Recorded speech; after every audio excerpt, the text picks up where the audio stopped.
Hey guys, welcome to the channel. As you see in the thumbnail, what if banished Naruto got harem with Godzilla? Before I start, please do support for more awesome content, and subscribe my channel and like this video. Go support and follow the Namike09 for writing that awesome fanfic, and also make sure to comment on this story. Link in the description. After getting the report on the failed Sasuke retrieval mission, the council was in an uproar. The civilians and elders were blaming the failure on Naruto Uzumaki, while the clan heads and shinobi council were defending him. That demon brat is the reason why we lost Uchiha-sama. I say we execute him as a warning to all of our ninja who fail important missions. A merchant civilian said, while the rest agree. The clan heads, some mostly, were releasing murderous intent on these power-hungry fools. How dare you! That boy has done nothing but stay loyal to this village, and just because he failed to bring back that Yukihei, you want to execute him. She yells because she respects Naruto for his loyalty to the village that has scorned him since he was born, while Shibi nods. I see no logic in executing the boy for a failed mission. I agree with Sam-san on this. Yasha Harino snorted. Like we care what you freaks think. That boy is the reason why we lost the most powerful bloodline in our village. Shibi's hand twitched while Sam snarled at the pink-haired slut. I'd rather be freak than a money-hungry slut, and if you insult me one more time, Haruno, I'll rip out your vocal cords, she said while flexing her claws to prove her point. Shikaku decided to speak up. Just because you can't tell the difference between the fox and the boy doesn't give you the right to execute him. For all we know, it could result in the fox breaking free and continuing what it started 13 years ago. The Nara stated. What would the Yondaime think if he saw how you fools were dishonoring his last wish? Inoichi asked. Who cares what he thinks? He's dead, and it's because of that brat. Another civilian council member says. The arguing continued for 15 minutes until Tsunade slammed her fist on the table. Enough! Naruto will not be executed because he falls under my jurisdiction due to the fact that he's a ninja. You civilians have no say in the matter. The last Senju said. No, but if the majority of us order his banishment, then you can't do anything about it, Hokage-sama. Danzo said with a smirk on his face, as do the elders. Tsunade and the clan heads look at them in shock. What? She yelled. We should do a vote. Hands raised for Naruto Uzumaki's banishment? Danzo asked. He, Koharu, Hamaru, and the civilian council raised their hands. Hands raised against the banishment? Tsunade and the clan council raised their hands but frowned as they were outvoted. The others smirked as they finally got rid of the demon brat. Naruto Uzumaki is banished from Konohagakure and Hai no Kuni, and if he's not out of the village or country in less than 3 days, he'll be declared as a missing nin and killed on sight. The War Hawk stated. Tsunade clenched her fists and growled, but then smiled at them, making them shiver. Fine. Naruto Uzumaki will be banished from Fire Country. Now as for the Uchiha, he will be put into the bingo book, and will be declared as a B-rank missing nin with a kill-on-sight order. And for compensation for his actions, his clan's treasures, scrolls, money, and property will be taken and split up upon the clan heads, and his status as a clan member will be null and voided by order of the Godaime Hokage, she said while inwardly smiling because she hated the Uchihas. The clan heads smirked at her actions while the civilians went into an uproar demanding that she change her decision until she yelled, "Shut the hell up right now or I'll have you all removed from the council." She roared as they all shoot up. You fools praise that traitor as if he was Kami, yet you treat the hero of this village like he was the devil reincarnated. My decision is final and this meeting is over.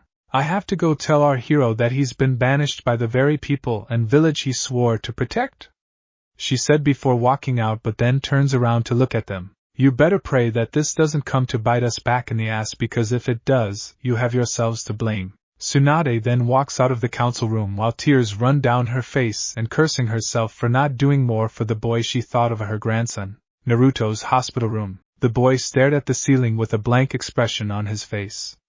Sakura came in earlier yelling at him for not bringing back her Sasuke-kun, and said that she never wanted to see him again, and walked out.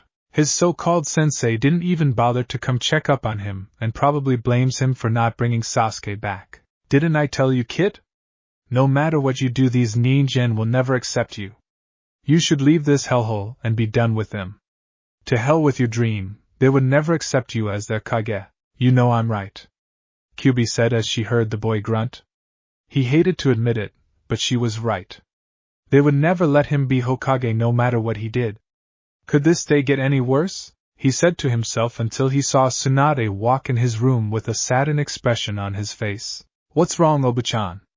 He asked. I'm sorry, Naruto, but you are banished from the village by order of the council.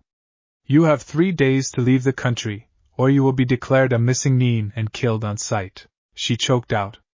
Naruto's eyes widened, but he then hangs his head down, and tears fell from his face. So they finally found a way to get rid of me, huh? I should have known this would happen sooner or later.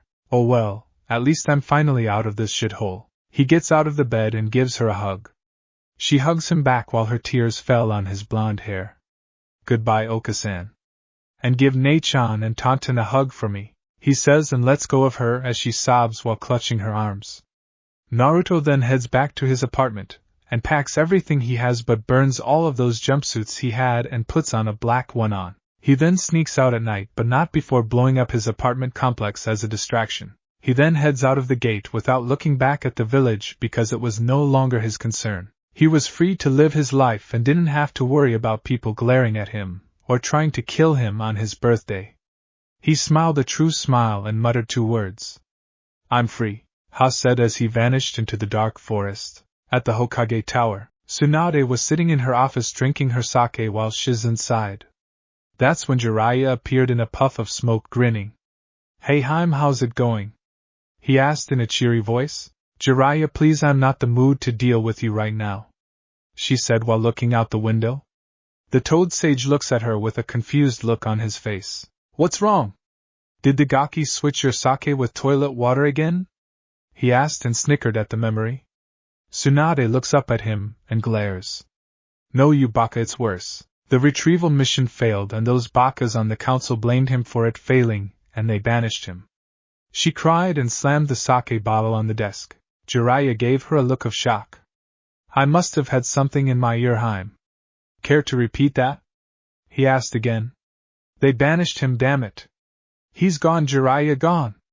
She yelled while tears fell from her face. They what? Those bakas. Those short-minded, ignorant, self-centered bakas.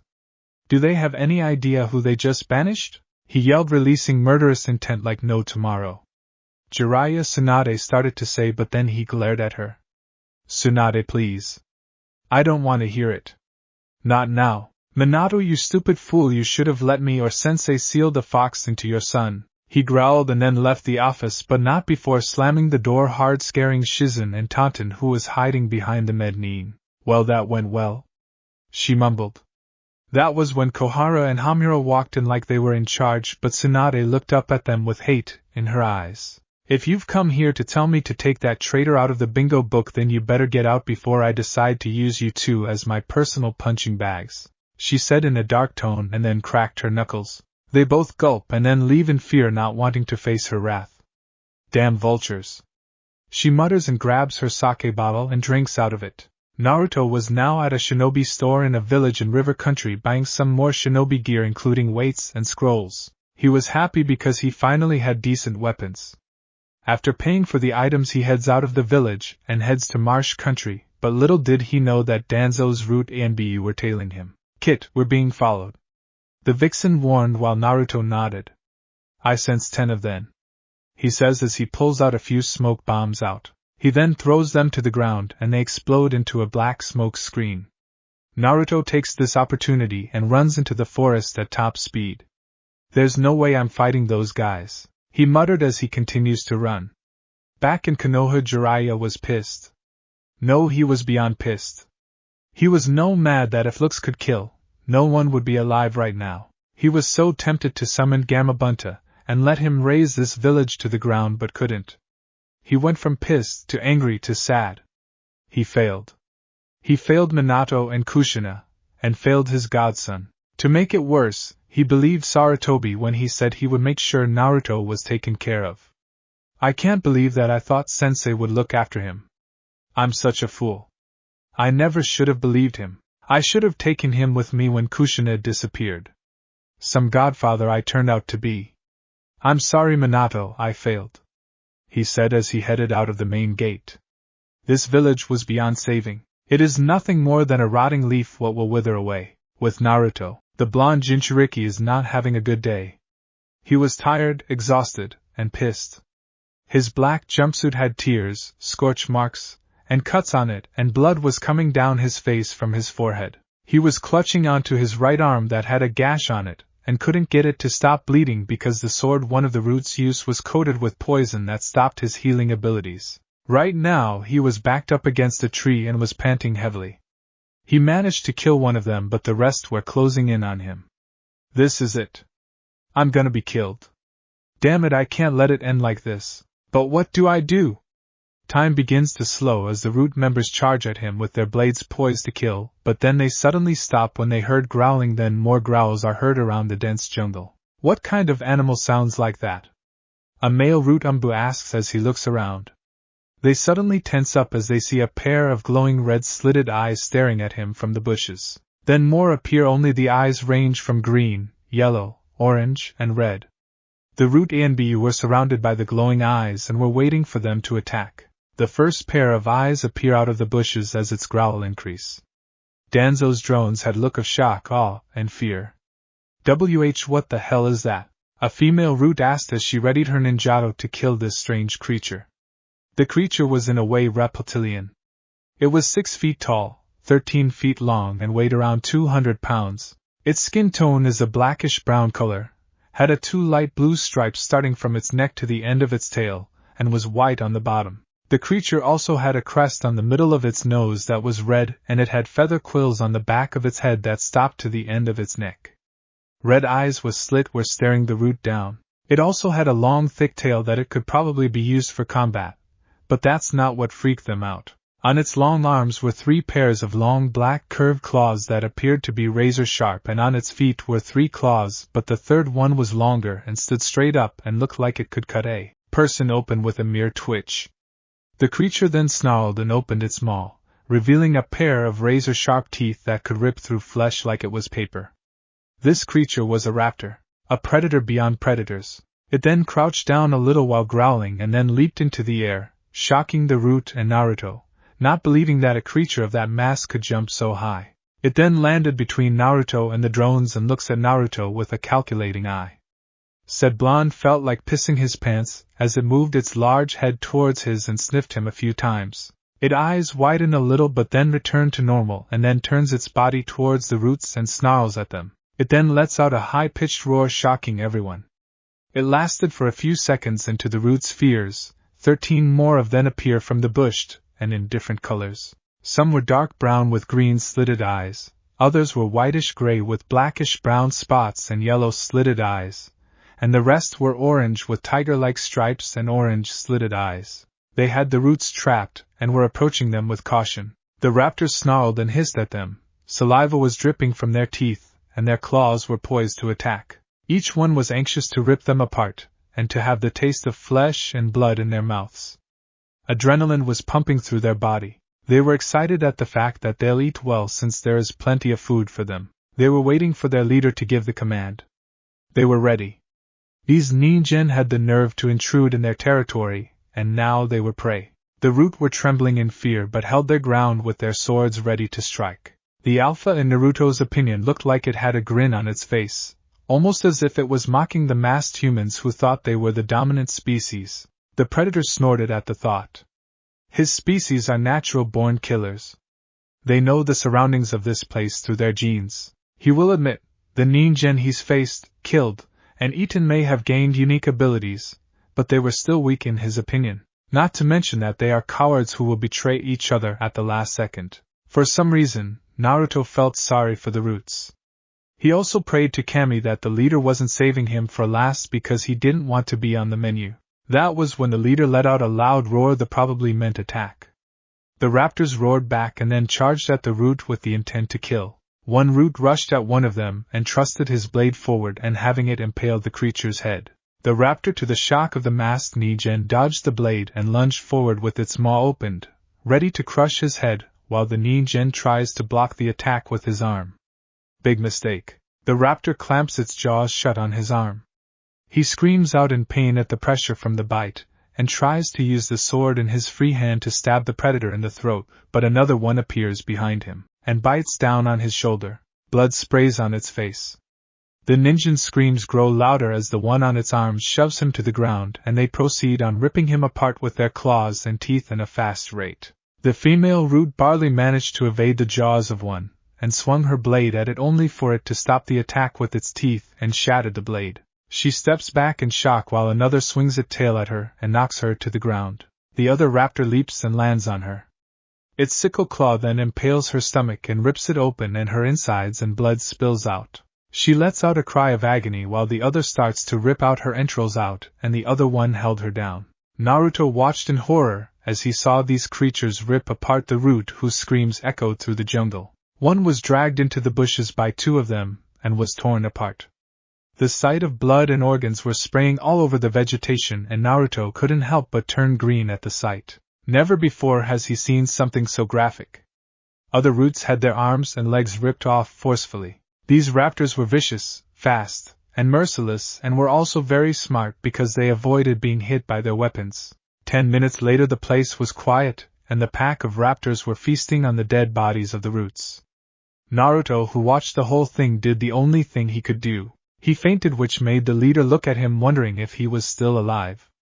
He then approaches the blonde and nudges the unconscious boy for a while. He then barks at one of the male raptors who approach him, and tilts his head over at the boy. The orange-colored predator looks at Naruto for a while and blinks. The alpha growls and chirps at the male, who nods his head, walks over to Naruto. He picks the unconscious boy up by his hood with his teeth and places him on the leader's back, who runs off into the deep jungle with the boy. Kyubi, who was watching the scene through Naruto's mind, chuckled. I should have known that contract was still around. Only his family's blood were able to summon him, and his kin. Perhaps this boy will be the one to destroy that man and his clan's accursed eyes. Madara Uchiha, you and your clan are a plague to this world, and I'll make sure every single one of you end up in the stomach of the Shinigami. She growled, and her eyes glowed red. Cabin in the jungles of Marsh Country. Naruto groaned as he slowly opened his deep cerulean eyes. He woke up to find himself in a bed, and his jacket and shirt were gone.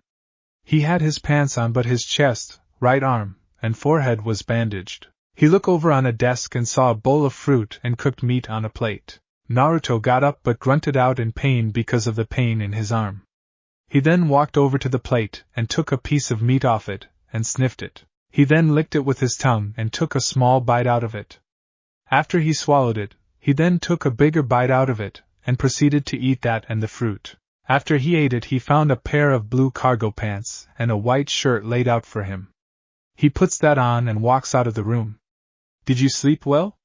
A feminine voice asked. Naruto turned his head to see a female wearing a blue cloak with a hood covering most of her face, but she was smiling. She wore a red shirt with a black flak jacket and red cargo pants. Who are you, and where is that creature I saw earlier? He asked, wishing he had a kunai on him. The hooded woman sighs and replies. Those were my summons. I usually have them patrol this area. I'm sorry if they scared you. She apologized. Naruto grinned sheepishly. Yeah, I'm just glad they didn't have me for dessert. She chuckles, but then her smile drops and tears fell from her eyes. Naruto. I'm sorry. She says while he looks at her with a confused look on his face. How do you know my name, and why are you apologizing for? For not realizing that you've been alive this whole time. I'm sorry I didn't come back for you, B, but those bastard elders told me you died when the Kyubi attacked, and I was so distraught and hurt when I lost your father that I didn't even bother to come back for you. She then walks over to him and pulls him into a hug and cries on the top of his head. Please. Don't hate me, Naruto-chan. I swear I didn't know. I didn't know. Naruto blinks for a while and was a little uncomfortable with a stranger hugging him. Who exactly are you? He asked. She then lets go of him. Naruto, if I tell you who I am, will you promise not to explode on me? I won't, I promise, and I never break my promises. He says. Naruto, I'm your Ka-san. She says as she removes her hood, revealing a woman with red hair, blue eyes, and the face of an angel. Naruto's eyes widen and his hands hang down to his side. She's been alive this whole time, but why didn't she come back for wait? She said some bastard elders in Konoha told her I died, but why would they? Who is my father anyway? Aji said my parents died when Q attacked. His head hung down, and his hair covered his eyes. Keika-san? Can you do his one favor for me? He asked with a shaky voice. Kushina looked at him, and knelt down to his level. He looked up at her with tears in his eyes. See, can I have another hug? He asked her, and she instantly hugged him even tighter while he sobs onto her shoulder, and returns the hug hoping that this wasn't a dream or illusion. Right now he was happy. Happy that he had family in this world even if it's just his mother.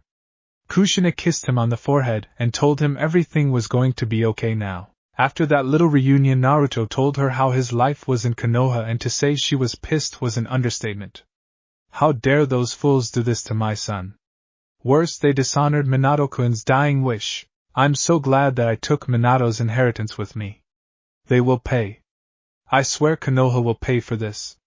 She said, don't worry about them, Sochi. They can't get to you anymore. So tell me, did any good things happen to you? She asked, and Naruto's grin grew.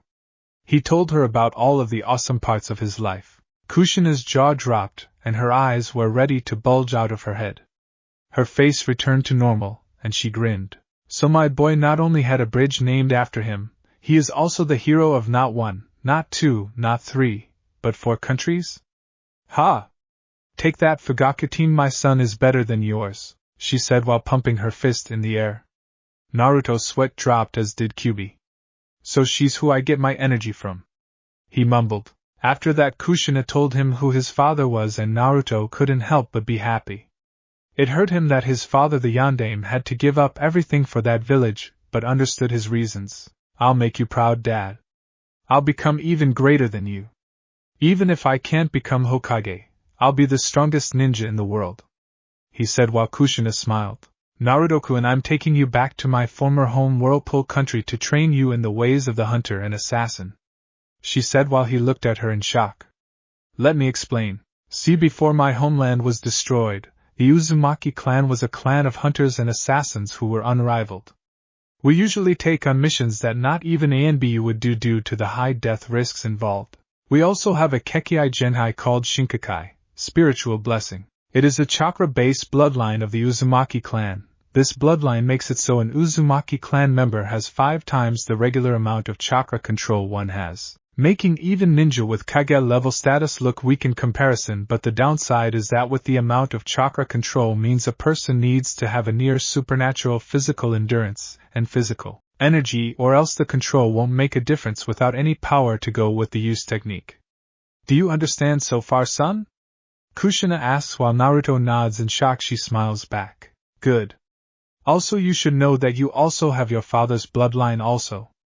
It's what gave him his title, the Kuroi Senku, Yellow Flash. It's called Shinsaku, God's Speed. I don't know much about it, but from what Minato-koi told me, it's a bloodline trait of the Namikaze clan that had been given to them by the Shunshin, Flash Goddess, herself. The bloodline grants the person the ability to move at godlike speeds, and some could go just as fast or faster than the speed of light itself. Naruto's jaw was on the floor as she finished explaining his Tusan's bloodline trait, and can't help but grin like a madman. Kushina saw this and laughed. So when do we start training Ka-san? He asks while she stops laughing. Soon, son, but first let me tell you about our summoning contract, because it was also the reason why Whirlpool Country was nearly wiped out. Our contract was considered the strongest and oldest of any other, and has been around since the Rikudo Sennin, sage of the 6 paths, founded ninjutsu and created the shinobi world. This contract is known as the Ancient Creature Contract. The creatures in this contract are beings that have lived since the forming of the world and even before the Bijou were known. Not only that, but the creatures who created this contract are capable going toe-to-toe against any summon or Bijou, with their leader being on par with the Kyuubi. Kushina explained while Naruto's eyes widened. A summon whose power is on par with the Q. Unreal! Wow! So can you summon him, Ka-san? He asked while she shook her head. No, but I can't summon his mate, who is the second boss, and she is one who you do not want to piss off, Sochi, she said, shuddering at the thought. Naruto blinked a few times and realized something. Wait, you said he has a mate who's the second boss? I thought there's only one boss for a contract. Most do only have one boss, but there are a few rare ones that have two who are mates, and there are also sub-bosses who the main boss or bosses leave in charge of a certain group of summons. Naruto scratches his head in confusion, and Kushina couldn't help but giggle at her son's face. Don't worry, son, once we start your training I will help you with the more difficult things. Shouldn't you know most of this stuff already? She asked. Naruto looks down at the floor. No. My academics in the Ninja Academy were screwed up by those teachers and my sensei was too busy sucking up to the Uchiha, he muttered while Kushina was shocked that they would go so far as to ruin his ninja career. She puts a hand around her son to comfort him. Don't worry, Sochi, because when I'm done with you, no one, not even the Sannin, will be a match for you. Kushina then gives him a serious look. Listen, Naruto, the training I'm gonna give you is not something you should take lightly. I'm gonna work you to the ground and to the point where it'll hurt for you to blink. It's possible that you could die during this training. Do you still want to do this, Naruto? Naruto looks at her, and can tell that she is not kidding. He ponders for a moment, and then nods. Yes. I want to do this, Ka-san. I don't care how tough the training is. I want to make you and Dad proud of me. I will surpass Tsusan and I will become so strong that even the heavens will know my name. I swear on our family's name that I will not let you down, Ka-san, he said as his blue eyes burned with strength and determination. Kushina couldn't help but smile at his determination. She then walks over to the couch and picks up a black coat that has white fur around the collar, the Night Aim's outfit minus the armor. Here, son, put this on. We're going to Whirlpool Country to start your training.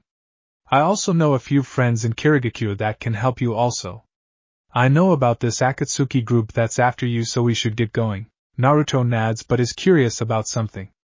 I thought Whirlpool was destroyed, Ka-san, said Namikaze, rubbed the back of her head in embarrassment, and a blush appeared on her face. The village, yes, but not the environment. There are still plants and animals there, but most of them are dangerous and full of creatures that most people haven't seen. Naruto's sweat drops at his mom forgetting something important. Oh, he says and puts the coat on. Shall we get going, Ka-san? Naruto asks while she nods. Yes, let's go and start your training, she said with a glint in her eye that made a shiver go down Naruto's spine. For some reason I keep seeing the image of the Shinigami hovering over my mother's head pointing at me. He thought while Kyubi was laughing her head off in the cage, feeling sorry for her container. In Konoha, when word got out in the village that Naruto was banished, the villagers partied saying that they were free of the demon brat, but most of the younger generation was confused at why they called him a demon when he hasn't done anything wrong. Sakura didn't care that he was gone, and was glad that she didn't have to look at that idiot for the rest of her life. Iruka was pissed that this happened, and when he heard Kakashi say that he didn't deserve to be a ninja due to his lack of skill and talent, he punched the man right in the face, and sent him flying into a building and threatened to cripple him if he ever said anything bad about Naruto. The same went with everyone else who insulted Naruto. Tsunade, who read Kakashi's reports on the team's progress, was pissed. He only taught Naruto and Sakura tree climbing while he taught Sasuke the Chidori, some fire jutsu, and Lee's taijutsu style. Hokage Tower. Tsunade was giving the son of the White Fang her most cold and icy glare while he was shifting his feet around nervously. The other Jounin senseis were in the room looking at Kakashi, wondering what he did to piss of the female Sannin. I've read the reports on your squad's progress, Hataki, and I have to say this is the biggest load of crap I've ever read, she said while he looked at her nervously. What do you mean, Hokage-sama? He asked, but then jumped when she slammed the report on the desk, making Shizen and the others cringe. Cut the bullshit, Hataki. I'm talking about how you trained your students. What the hell have you been doing with them? She demanded while Kakashi gulped. He started to say, but then was cut off by the leader of Konoha. Shut up. I don't want your stupid-ass excuses. I want the truth. Now tell me why you only taught Naruto and Sakura tree walking while taking that Uchiha brat off for private training? Everyone's eyes grew wide when they heard that. What do you mean, Hokage-sama? Asuma asked while looking at Kakashi, who had a bead of sweat going down his face. Tsunade then looks at the other Jounin senseis. Tell me, Guy. You have the most experienced team right now, so tell me, what have you taught them for the last year? She asked. Guy then rubs his chin for a while, then answers. I've taught them the chakra control exercises, had them work on their teamwork and offered them some extra training if they wanted it, as well as gave them advice if they needed anything. The spandex wearer answered. Tsunade nodded and looked at Kurenai. And you, Kurenai? The genjutsu mistress thought for a moment and replied. The same as Guy, and if I couldn't help them with their questions or give them good advice, I would recommend another person to help them. She answered, and the last senju looked at Asuma. Same here, Hokage-sama, but if I may ask, what does our form of training have to do with Kakashi? He asked while Kakashi gulped. Simple, Asuma. Compared to all of you, Kakashi here is a fuck-up, she said while the copy Nin flinched. Hatake here spent the last 9 months giving the now traitor private training while leaving his other two to rot and practically end up getting themselves killed. It was by pure luck that they survived their first A-ranked mission as well as their first Chunin exam. What's worse is that when the now banished Naruto Uzumaki asked him for help when he had to face Niji Hyuga for the Chunin exams, he refused to help him and left him with the Jounin, who was like most of the villagers. They all looked at him in shock, and Kurenai narrowed her eyes at him. Is what the Hokage said true, Kakashi? Did you neglect 2 of your students just to train the Uchiha? She asked, saying the traitor's name with venom in her voice while the silver-haired Jounin just looked away. Answer her question, Hatake. Did you or did you not neglect your 2 students for the Uchiha? Tsunade commanded while Kakashi sighed and looked at Kurenai. Yes, I did, but my reason for doing it was smack. He tried to explain but ended up getting slapped hard in the face courtesy to Kurenai Yuhi. Tsunade just watched, and the male Jounin looked at her with wide eyes. Reason? Reason? You have a fucking reason for neglecting 2 of your students, yelled Kurenai while the males in the room backed away, not wanting to face her wrath. Kakashi had a look of shock on his face, and slowly turned his head towards an angry Kurenai. Tell me your reason for neglecting 2 of your students, and don't give me any bullshit because right now I feel like beating the shit out of you, the genjutsu mistress said while releasing murderous intent on the frightened man. I did it B because Naruto didn't show any talent as a ninja and D doesn't deserve to be one. He only managed to get this far by luck, he replies. When those words came out of his mouth, the room temperature dropped. Tsunade, Kurenai, and Shizen were glaring holes into the scarecrow's head. That's it? That's your reason for neglecting his training? Because you thought he didn't have any talent? She said in a low voice. Kakashi nodded. Big mistake. Kurenai suddenly grabbed him by the collar of his flak jacket and slammed him into the wall. You fucking idiot! That's the biggest load of shit I've ever heard. No talent? He beat Niji and that kid from Suna, and you have the nerve to say he doesn't have any talent? She roared. Kakashi was struggling to remove her hands. Kurenai, smack! He wheezed out but then got slapped again by her. Shut the fuck up, you pathetic excuse of a ninja. You're always spouting those who break the rules are trash, but those who abandon their comrades are less than trash. Well, guess what? You're lower than trash. I can't believe you do that to him, especially when these short-minded fools made his life a living hell. The Yondaime would be disgusted with you. You're nothing but a damn hypocrite, she yelled while Asuma and Guy struggled to get her off of Kakashi. When they do, Kakashi falls to the ground gasping for air while Kurenai gives him her deadliest glare and spits on his face and calls him scum. Guy and Asuma release her, and she storms out of the room and slams the door while they just stare at the door. While Asuma rubs the back of his head. Sorry about her outburst, Hokage-sama, he says while the last senju waves it off. Think nothing of it, Asuma. I don't blame Kurenai for snapping like that. You and Guy are dismissed, she said, and they nod but send Kakashi their own glares and then shun Shin out of the tower. Tsunade then gets up and slowly walks towards Kakashi, who was still on the ground with his head down. She then grabs him by his hair and lifts him up till his eyes meet hers. Consider what Kurenai said to you as a form of mercy. As for your punishment, you are being demoted to Chunin status, and you'll be spending the next 2 years doing double guard duty, and will also be doing C-ranked missions, and your pay will be cut in half after every mission. After that you'll be teaching at the academy until I deem you fit for the Jounin rank.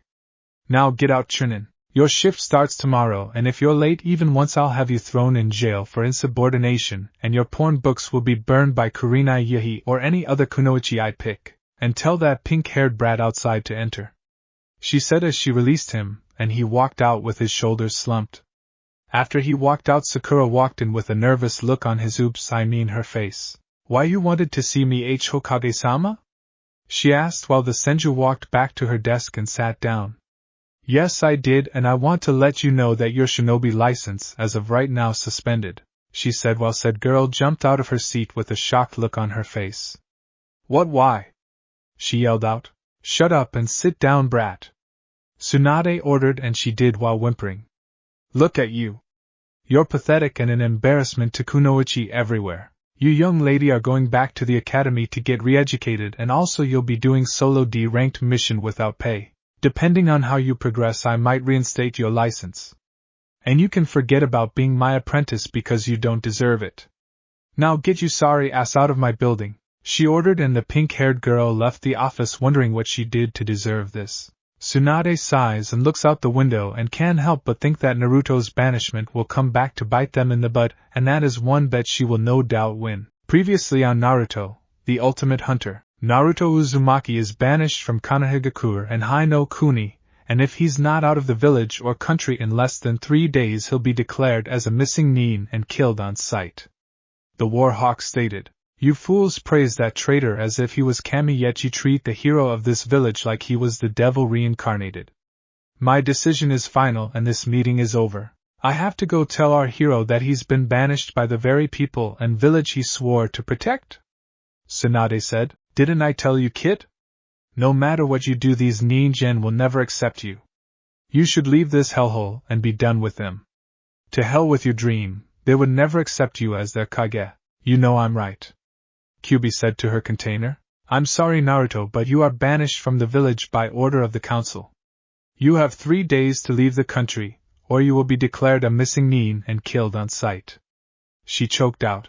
Naruto's eyes widened, but he then hangs his head down, and tears fell from his face. So they finally found a way to get rid of me, huh? I should have known this would happen sooner or later. Oh well, at least I'm finally out of this shithole. They what? Those bakas. Those short-minded, ignorant, self-centered bakas. Do they have any idea who they just banished? He yelled, releasing murderous intent like no tomorrow. Jiraiya Tsunade started to say, but then he glared at her. Tsunade, please. I don't want to hear it. Not now. Minato, you stupid fool, you should have let me or Sensei seal the fox into your son. He growled and then left the office, but not before slamming the door. I can't believe that I thought Sensei would look after him. I'm such a fool. I never should have believed him. I should have taken him with me when Kushina disappeared.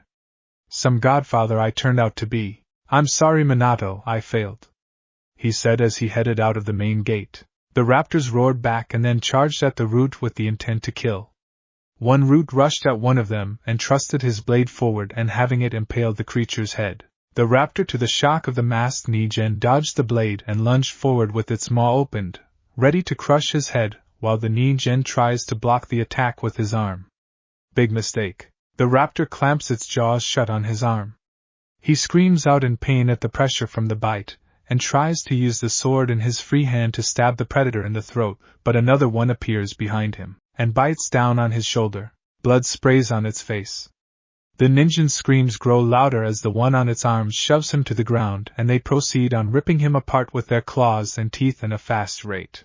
The female root barley managed to evade the jaws of one, and swung her blade at it only for it to stop the attack with its teeth and shattered the blade. She steps back in shock while another swings its tail at her and knocks her to the ground. The other raptor leaps and lands on her. Its sickle claw then impales her stomach and rips it open, and her insides and blood spills out. She lets out a cry of agony while the other starts to rip out her entrails out, and the other one held her down. Naruto watched in horror as he saw these creatures rip apart the root, whose screams echoed through the jungle. Did you sleep well? A feminine voice asked. Naruto turned his head to see a female wearing a blue cloak with a hood covering most of her face, but she was smiling. Who are you? Naruto, I'm your Ka-san, she says as she removes her hood, revealing a woman with red hair, blue eyes, and the face of an angel. Naruto-kun, I'm taking you back to my former home Whirlpool country to train you in the ways of the hunter and assassin, she said while he looked at her in shock. Listen, Naruto, the training I'm gonna give you is not something you should take lightly. I'm gonna work you to the ground and to the point where it'll hurt for you to blink. It's possible that you could die during this training. Do you still want to do this, Naruto? Naruto looks at her, and can tell that she is not kidding. He ponders for a moment, and then nods. Yes. I want to do this, Ka-san. I don't care how tough the training is.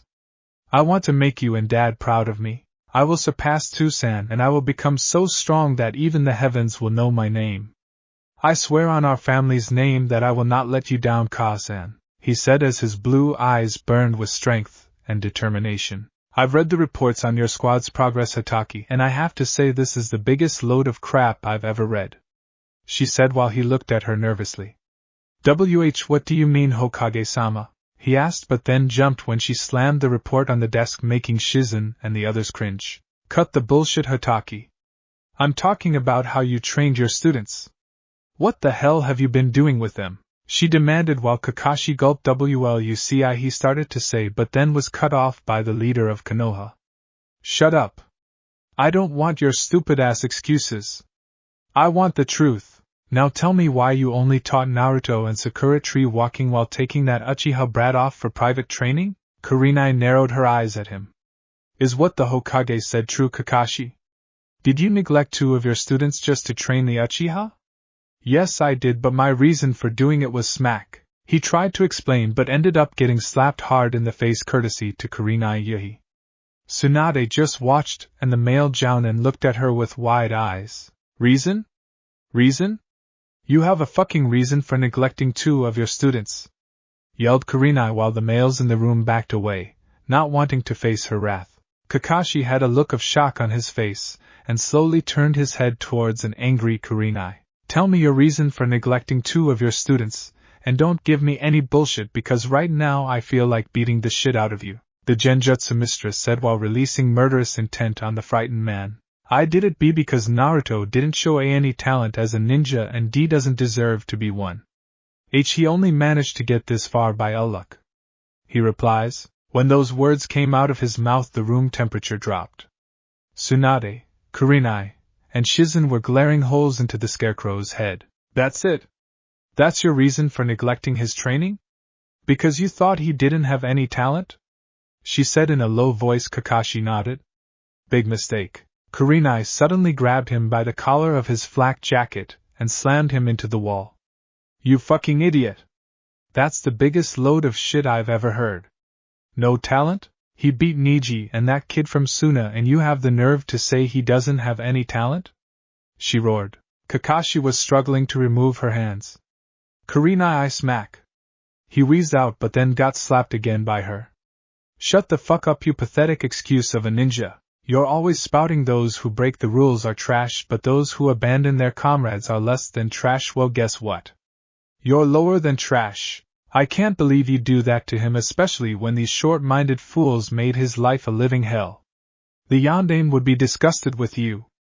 You're nothing but a damn hypocrite, she yelled while Asuma and Guy struggled to get her off of Kakashi. When they do, Kakashi falls to the ground gasping for air while Kurenai gives him her deadliest glare and spits on his face and calls him scum. Guy and Asuma release her, and she storms out of the room and slams the door while they just stare at the door. I should have known that contract was still around. Only his family's blood was able to summon him and his kin. Perhaps this boy will be the one to destroy that man and his clan's accursed eyes. Madara Uchiha. You and your clan are a plague to this world, and I'll make sure that every single one of you end up in the stomach of the Shinigami. She growled and her eyes glowed red. 4 years later, Jungle Country Forest. The sky was dark and the light of the full moon was shining down on the forest of Jungle Country. The wind was blowing fast, making the plant life in the jungle sway back and forth. The cries of different animals echoed through the dark and dense jungle. It is said that night time is the time for those who have been sleeping and conserving energy during the day, come out to hunt at night. Darkness is the predator's best element because they can't be seen when they're stalking their prey. A black leopard with glowing yellow eyes moves and leaps through the trees while stalking an old wild boar who is digging through the soil with its tusks looking for shrubs and roots to eat. The hunted has to always be on alert at night because the hunter can strike from anywhere anytime, and if they let their guard down for even a second, it's over. The wild boar's head shoots up and turns its head in different directions while it sniffs the air, and its ears also move in different directions. It can't depend on its poor eyesight, so it depends on its other senses to alert it when a threat is nearby. The hunter doesn't rush an ambush, it analyzes what it hunts. Its sense of pattern, how it walks, the way it moves, everything. When the hunter sees an opening, it goes for it instantly. The leopard freezes and lowers its body slowly to blend with the darkness when the boar looks around. After the boar stops searching and continues to eat, the leopard slowly rises and continues to walking on the tree branch while eyeing the large pig. It then moves downwind to avoid having its scent being carried into the wind and in the boar's direction. It then crouches down and gets ready to pounce on the pig. Its claws are flexed and adrenaline is pumping into its body. The boar starts to get drowsy and starts to lie down. The leopard sees its chance and leaps into the air with its front claws stretched out. It lands on the startled boar and both animals wrestle on the ground. The squealing boar cries out in pain as the leopard's claws sink into its body and tears through it. The leopard avoids the tusks, and when it sees the jugular it opens its maw, revealing 4 long white canines, and sinks its fangs into the pig's neck. Blood seeps onto its tongue, making the big cat tighten its grip on the struggling pig's throat. The grip gets tighter and tighter until a bone-crunching snap is heard. The boar stops struggling and its body goes limp. The leopard waits for a few minutes, and then drops the dead body, and it releases a victory roar that echoes through the forest. It then drags the boar's body into the trees where it can eat it without having to deal with the other hunters. In the world of the wild, it's survival of the fittest. Hunt or be hunted. Eat or be eaten. Kill or be killed. And the strong live and the weak die. This theory is used throughout the world and continues on.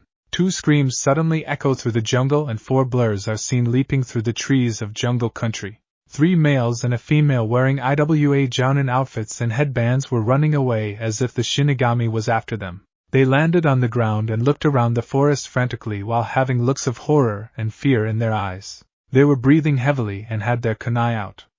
They were Kiji, Yatsuki, and Kuratsuki, and they were without a doubt afraid, very afraid. "Oh Kami. Did you see who got Sita and Jira?" "Who was that guy?" Kiji asked. "I think that was the Ryoshi Judai, hunter god," he said while Yatsuki and Kuratsuki eyes widened in horror and looked at him. "Why, you're kidding. That man is a myth, a scary story kids are told."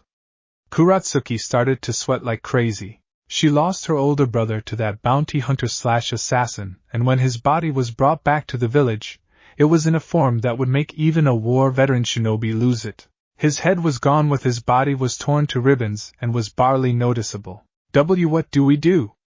We can't escape. He won't let us. This is the Ryoshi Judai we're talking about.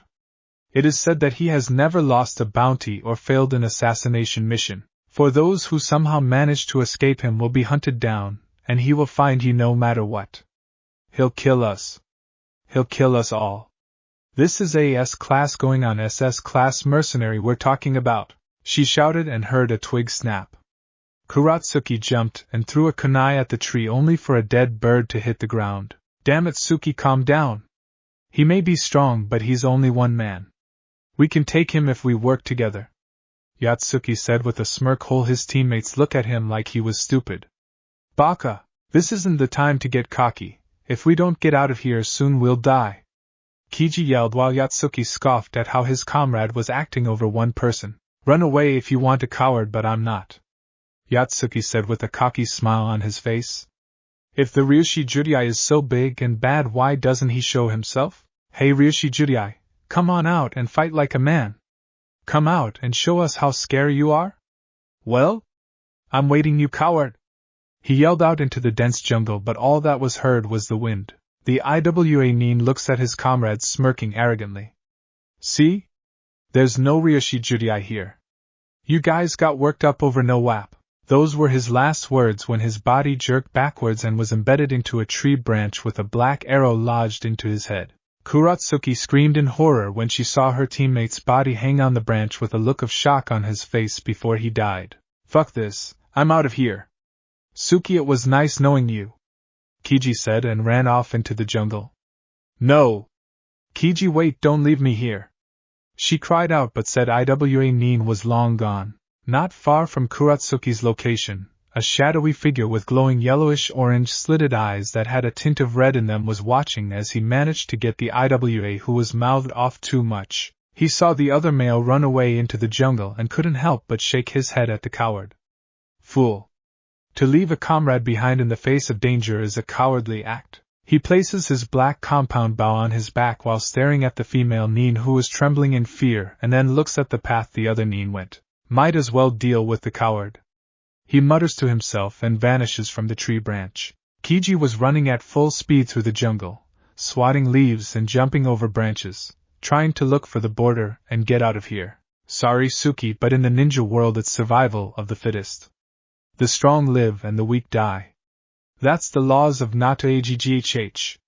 He screamed out in pain when 3 arrows lodged into his body. One lodged into his spine, the other pierced his lung and the last one into the back of his knee, going through the bone with the arrowhead sticking out of the front of his knee. He lost all feeling from his lower body and tumbled onto the ground a few times, and then he rolled off into a deep ditch and hit the ground hard, breaking a few ribs and dislocating his left arm. The man rolled over on his back and released a cry of agony and pain. Blood was seeping from a gash on his head, and he had multiple cuts and scrapes on his body. He struggles to get up, but the pain was too much. That, and he could no longer feel his legs. He then looks up and his eyes widen in horror as he saw a shadowy figure was glaring down at him. Why you? It can't be. You can't be real. You just can't. He cried out in horror. The Ryushi Judai narrows his yellowish-orange red-tinted slitted eyes at the man while 3 more shadowy figures that appeared to be reptilian approached the man and growled at the trapped IWA Neen who was trembling in fear and sweating bullets. You're not worthy to die by my hand. Instead I'll let my friends here deal with you. They haven't had a decent meal for a while, and I'm sure they would enjoy tearing you apart. He replies in a dark tone while the raptors snarled, revealing razor-sharp teeth and saliva dripped from their mouths. Enjoy your meal, my Shurya Hanryo, hunting partners, the Ryushi Judai replied and walked away. The raptors grinned at the whimpering Neen. They then roared and leaped down into the ditch and started to rip their meal apart. Kiji's blood-curdling screams echoed through the forest due to the fact that he's being eaten alive by the ultimate predators. Kuratsuki's body was shaking like crazy when she heard the roars and Kiji screaming, and after that, silence. Tears formed from her dark green eyes and she was hugging her body while her lip was quivering. I don't want to die. I don't want to die. She chanted to herself but doesn't hear the shadowy figure land behind her and looks down at the frightened Kunoichi. He then wraps his arms around her body and she lets out a yelps. He then leans next to her ear and speaks in a deep tone that wasn't cruel, dark, or violent. Don't struggle, Kunoichi-san, I'm not going to kill you, he says, and could see tears falling from her face. Ryushi Judai? She whimpered while the man nods.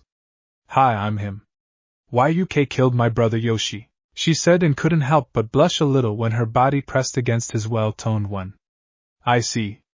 I killed that trash because he was the one kidnapping and raping younger girls and women. Scum like him has no place in the world, so I'm sorry for your loss. Did you want to avenge him? He asked while she shook her head. And no, I don't, I swear. Sha said.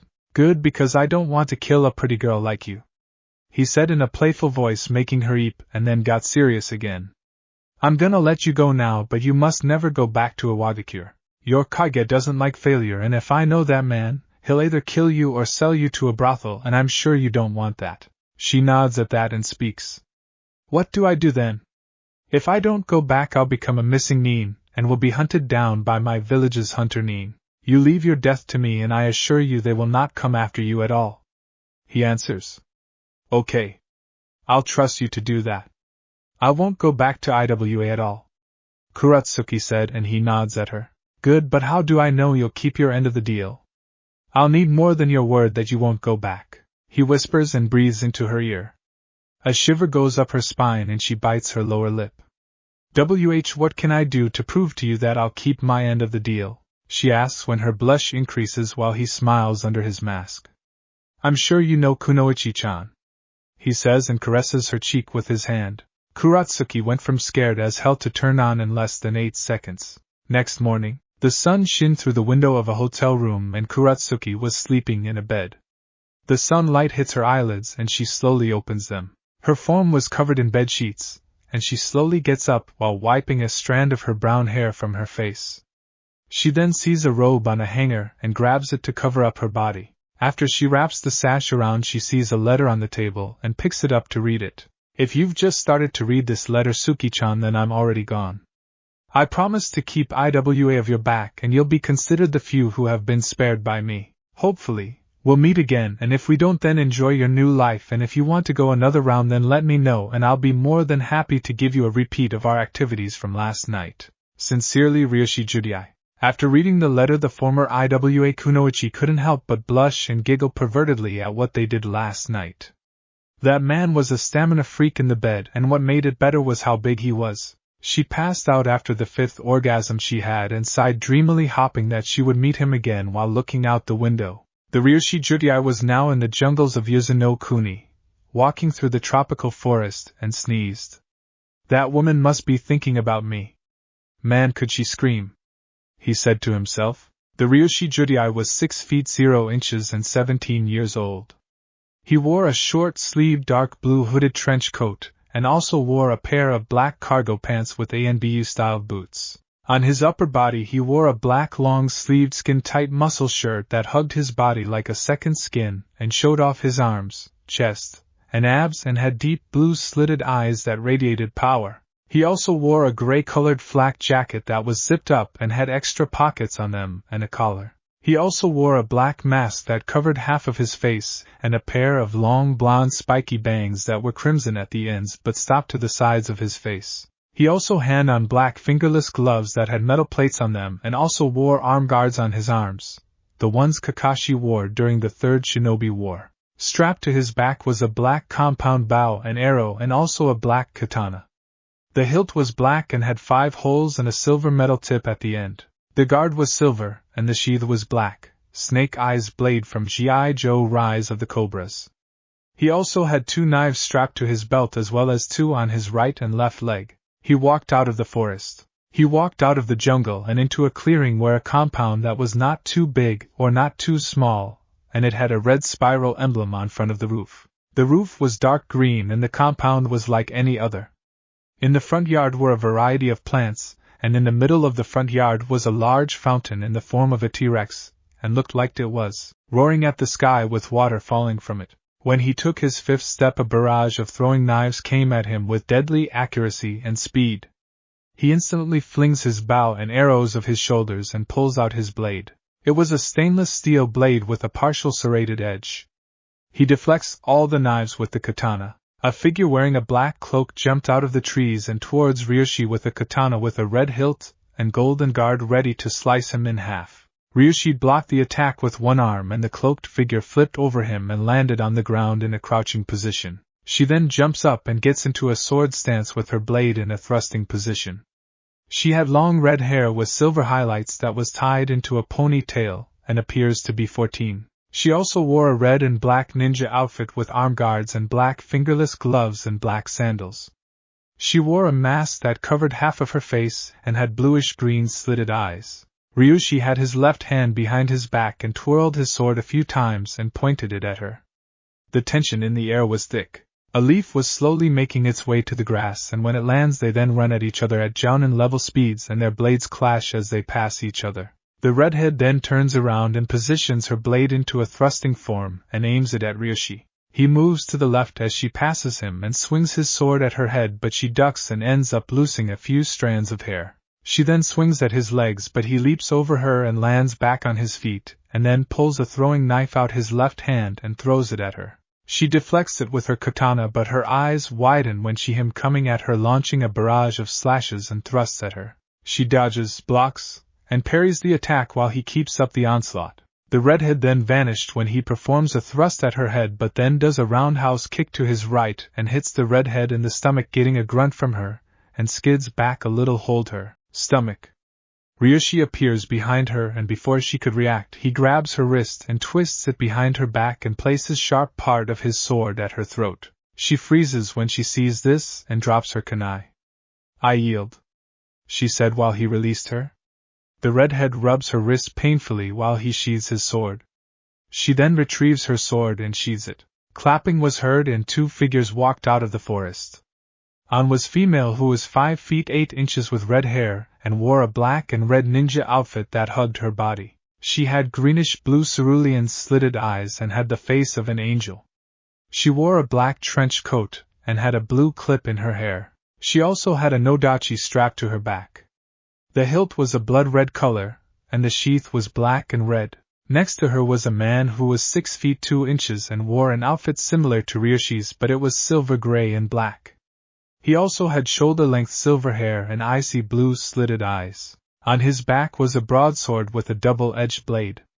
The guard and hit were in the form of a miniature skeletal dragon, Dante's sword rebellion from Devil May Cry. They were Kushina and Enishi Uzumaki, the Aka Arisher, Red Storm, and Shippa Mashin, Silver Devil. They were both S to SS rank nin with a flea on sight orders. Goodsho Sochi, son Otome, daughter, Kushina said, smiling at her kids. They both eye smile at their mother and nod. Ryoshi removed his hood and mask, revealing wild spiky blonde hair that stopped to his shoulders and a masculine face that was derived of baby fat, and he had canines protruding from his upper lip and had a whiskerless face. He was Naruto Uzumaki Namikaze. The smaller redhead removed her mask, having the same appearance as her mother, and canines like her Aniki. Arigato Ka-san. "To-san, how did I do?" she asked her father, who grinned at her and ruffled his daughter's hair. "You did great, Kasumi-chan.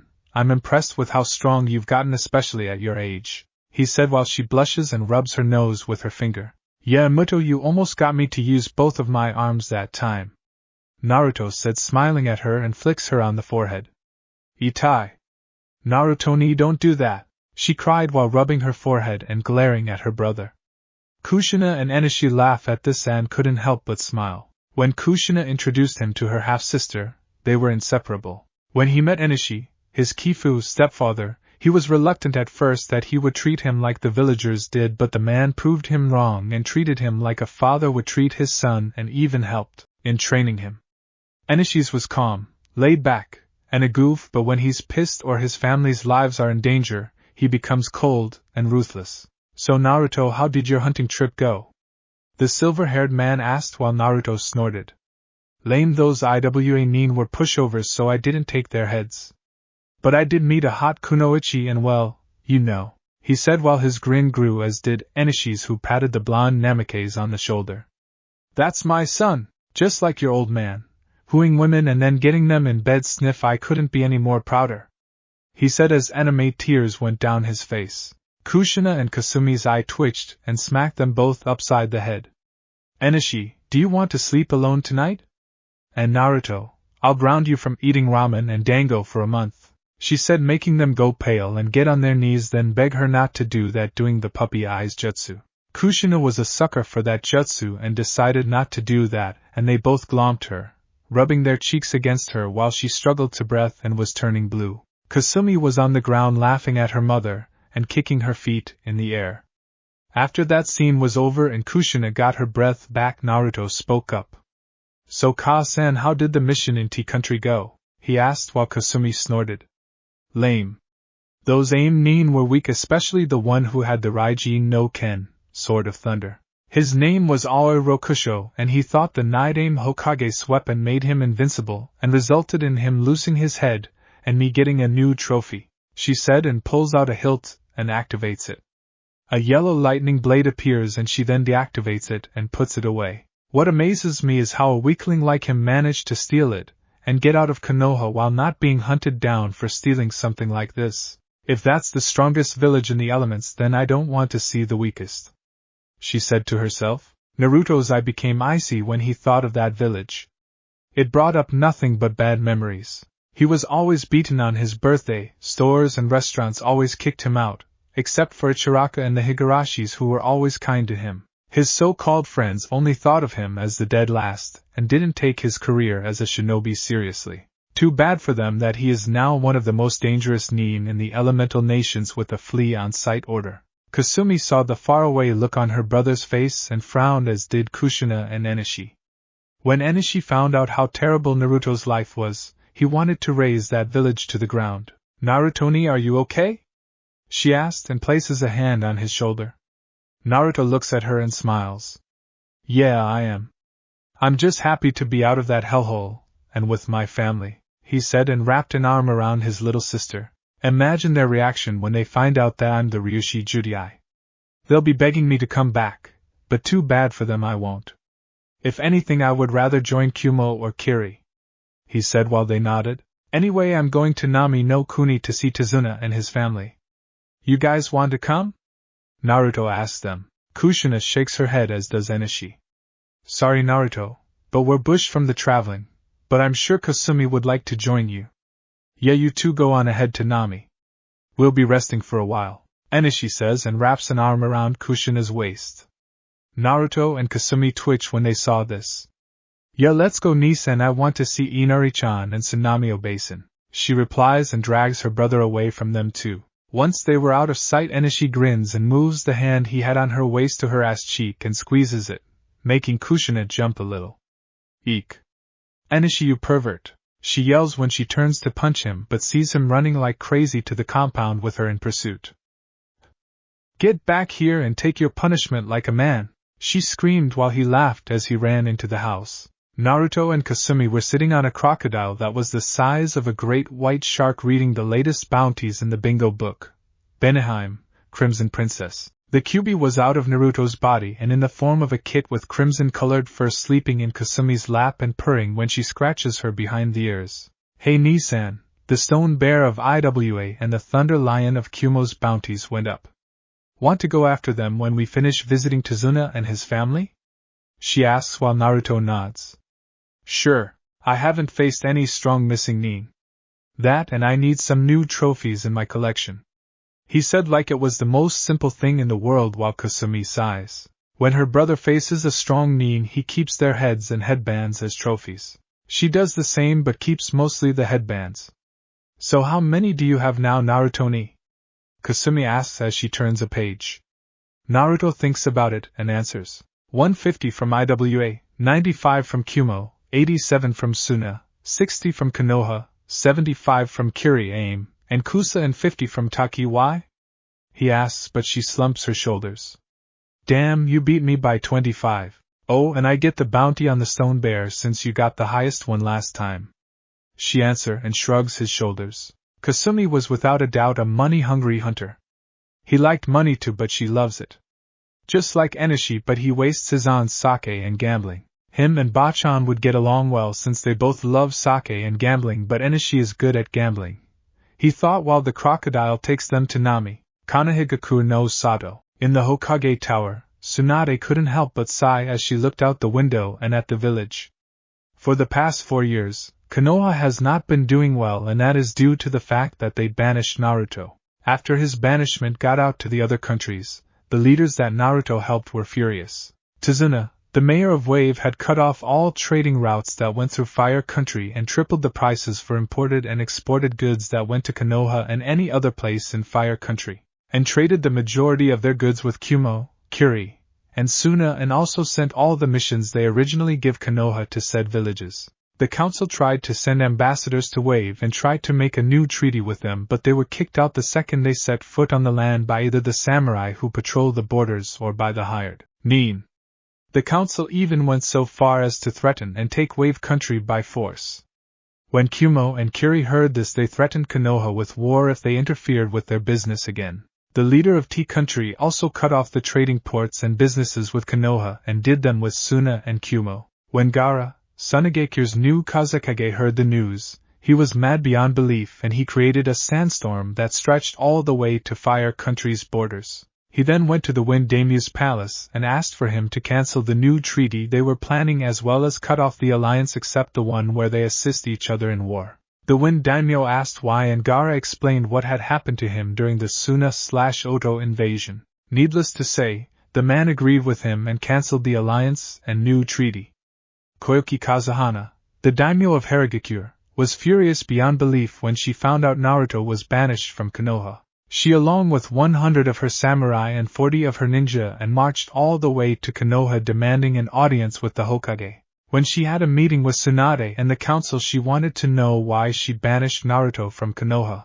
The elders responded by saying that the council banished him when he failed to bring back the last Uchiha, and also because he contained the Kyubi no Kitsune. After they said that, she rose from her seat and cursed every single one of them out, saying words that made her samurai and ninja blush. Who knew that the spring daimyo had such colorful language? After that, she cut off all alliances with them and refused to send any more missions to them and stopped sending them technology. She also refused to star in Jiraiya's Ika Ika movie, giving the man a heart attack. The council tried to reason with her, but she wouldn't hear it. She told them all to piss off, and the only way she'd consider an alliance with them is if they removed Naruto's exile. Other than that, she left the village and did an alliance with Kumo and Kiri. It only got worse a few months later when the Fire Daimyo came demanding why he got complaints from the country leaders about the banishment of a Naruto Uzumaki, and why they cut off or tripled the cost of their resources that went to their country. Once Tsunade explained the reason, the man wasn't happy and cut Konoha's military and economic budget by 40% and stated that he would send all high-ranking missions he got for them to Suna, and the council asked why. He said it was because, unlike Konoha, who dishonored the dying words of a former Kage and blamed an innocent child for the deaths of many, Suna accepted their Jinchuriki and made him their new Kage, and the new Kazekage said that it was thanks to Naruto that he changed his view on life. After that, he left while the council begged him to change his mind, but he just ignored them. Tsunade sighed in frustration and rubbed her temples to get rid of the headache she had coming. It was the villagers' fault that they were in this condition. If only they'd honored the Yandame's dying wish, then they wouldn't be suffering. She had her A&B look for the blonde, but the search failed. It was like he disappeared from the elemental nations. She prayed that he wasn't captured by the Akatsuki. Jiraiya's spy network couldn't even find him. Hopefully he's somewhere happy and living his life. That's when an A&B with a cat mask appeared, kneeling in front of her superior. Hokage-sama, the council is in the meeting room waiting for you to come, she replies while Tsunade nods and gets up from her seat, heading for the meeting room. Council chambers. The clan heads and elders council were in the meeting room waiting for Tsunade to appear. The door opens, revealing the Godame Hokage, who went to her chair and sat down. Hokage-sama, glad you could make it. We need to talk about a certain ninja that has gotten a lot of attention lately, Danzo said while opening his only eye. Tsunade sighs and rubs her temple. What ninja, may I ask, Danzo? I have a busy schedule, so make this quick, she said in an irritated voice while the Warhawk nodded. He goes by the name Ryushi Judai, Hunter God, he said, getting shocked looks from everyone, even from Tsum. What are you talking about, Danzo? The Ryushi Judai is a myth. A fairy tale grown-ups make up to scare little kids, said Inoichi, who also heard the name but thought he was just a legend. I agree with Inoichi on this one. If the Ryushi Judai was real, then we would at least have a picture or something, Choza said while Hayashi nodded. I must agree also. There's no way for some of his reputation can be real if we don't have any proof that he is.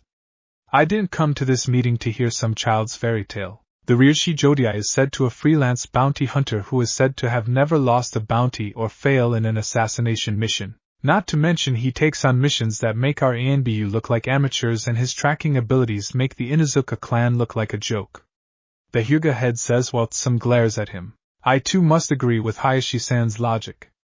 The way people talk about this bounty hunter seems too far-fetched. It doesn't change the fact that IWA has listed this man as an S going on SS ranked mean with a flea on sight order. I'm sorry to say that this man is nothing more than a ghost, Shibi said. Shikaku was thinking about this man that has IWA and the criminal underworld scared and muttered troublesome. I believe that the Ryushi Judai is real, Hayashi-san, Shibi-san, the Nara clan head said while Inoichi looks at his teammate in shock, as do the other clan heads. Troublesome. Let me explain. The Ryushi Judai was said to have appeared about 3 years ago, killing a group of missing IWA nin and pirates who raided a porting village in river country, but after that he disappears. A couple of months after that, a lot of missing nins' bodies appear at the borders of each country with their heads missing and their bodies torn to ribbons. Also, it's possible that the man doesn't leave anything behind to prove that he exists. No tracks, clothing, damaged weapons, nothing. It's like he vanishes once he gets a job done and makes sure no one can find him. Kinda like a ghost. Another reason he does this is because he knows that every single village or organization will want him on their side and doesn't want to deal with that since he doesn't want to be tied to a village. It would not only ruin his line of work, but it'll be easier for his enemies to find and kill him. He'd probably beat me in a game of shogi. He explained while everyone took in his explanation. What Shikaku speaks is true. The Ryoshi Judai is indeed real, said a voice from the window. Tsunade turned her head to see her former teammate leaning against the wall. Jiraiya? How long have you been here? Tsunade asks. For a while. If I were Yuhaim, I wouldn't try to see Nanbu after him. IWA tried that once and ended up losing 35% of their ANBU and Hunter Nin. They were all brought back to Iwa's borders with their heads missing and their bodies torn to shreds. The Toad Sage said with a grim look on his face. Why, you're kidding. He destroyed a small fraction of Iwa's forces like that? He must be at least Sannin or Kage level to be able to pull that off. Sim said with a look of awe on her face. I kid you not. If he's strong enough to do that, then our ANBU will be no match for him. I doubt if I could take him on and live. I might injure him, but it'll cost me my life. I would recommend not provoking him at least until we get more info on him, he said. Tsunade nodded. Then it's settled. We will not go after the Ryoshi Judai until we have more info on him. If I find out that any of you have sent ANBU to find him, I will have you thrown in jail and stripped of your positions, she ordered while glaring at the elders. She gets up and leaves the office, hoping that this legendary hunter does not come to Konoha. Oh Kami. Did you see who got Sita and Jira? Who was that guy?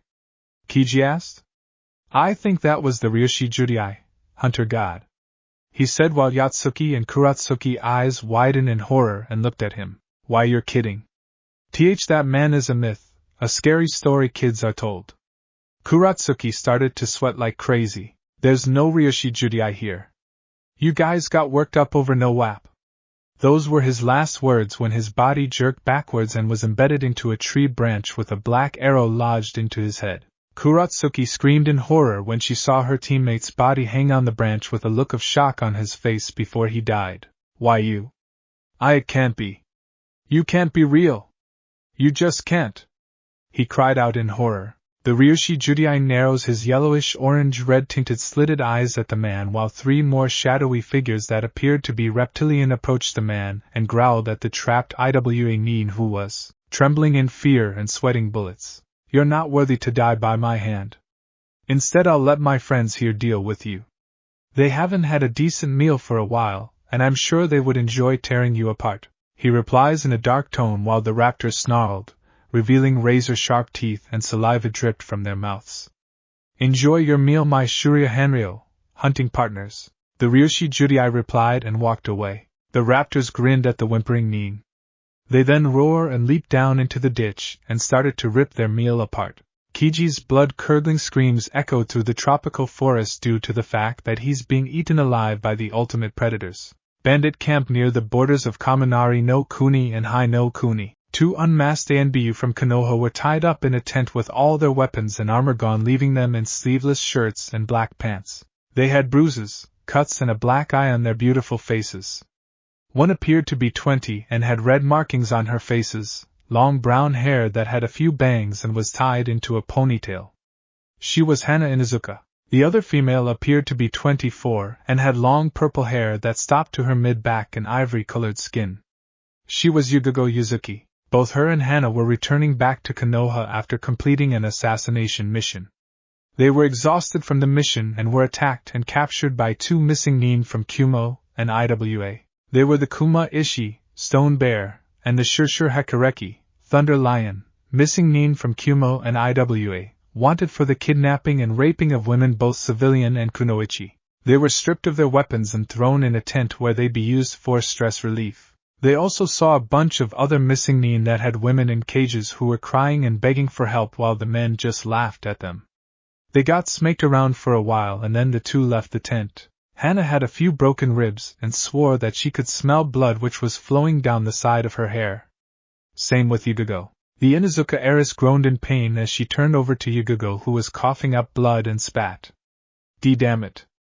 I swear if I get out of this I'll castrate those bastards. she said, but winced in pain as she heard a rib pop. Kyoso, my ribs. Hana nods but was too weak to talk. She knew that they would not get out of this, and they'd be raped and killed once they're no longer needed. She was cursing inwardly.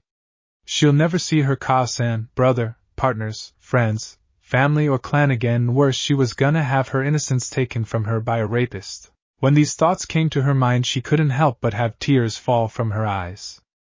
Yugogo saw this and couldn't help but feel sorry for her. It seems life is cruel after all, she said bitterly while Hana was sobbing quietly. Outside of the tent and in the camp, the missing Nin and bandits were drinking, laughing and harassing the women they caught who were in cages. Meanwhile, two figures in the shadows with yellowish-orange-colored eyes were watching this from the trees. Those pigs. Who do they think they are, treating women as if they were playthings? I swear none of them will leave this forest alive. Kasumi snarled, trying to keep herself from charging into the camp. Naruto wanted to do the same. He already had summoned raptors around the area and near the camp. I know, Kasumi. Wait a minute, he said as he saw a missing IWA Nin open a cage and drag a female out. Come on, bitch, he snarled as he dragged the kicking and screaming woman into the forest. Naruto narrowed his eyes. Stay here, Imuto, I'll deal with that scum, he says, getting a nod from her and vanishes. In the forest, the IWA Nin was swearing as he dragged the kicking and screaming woman through the forest. He had enough and grabbed her by the collar and slapped her.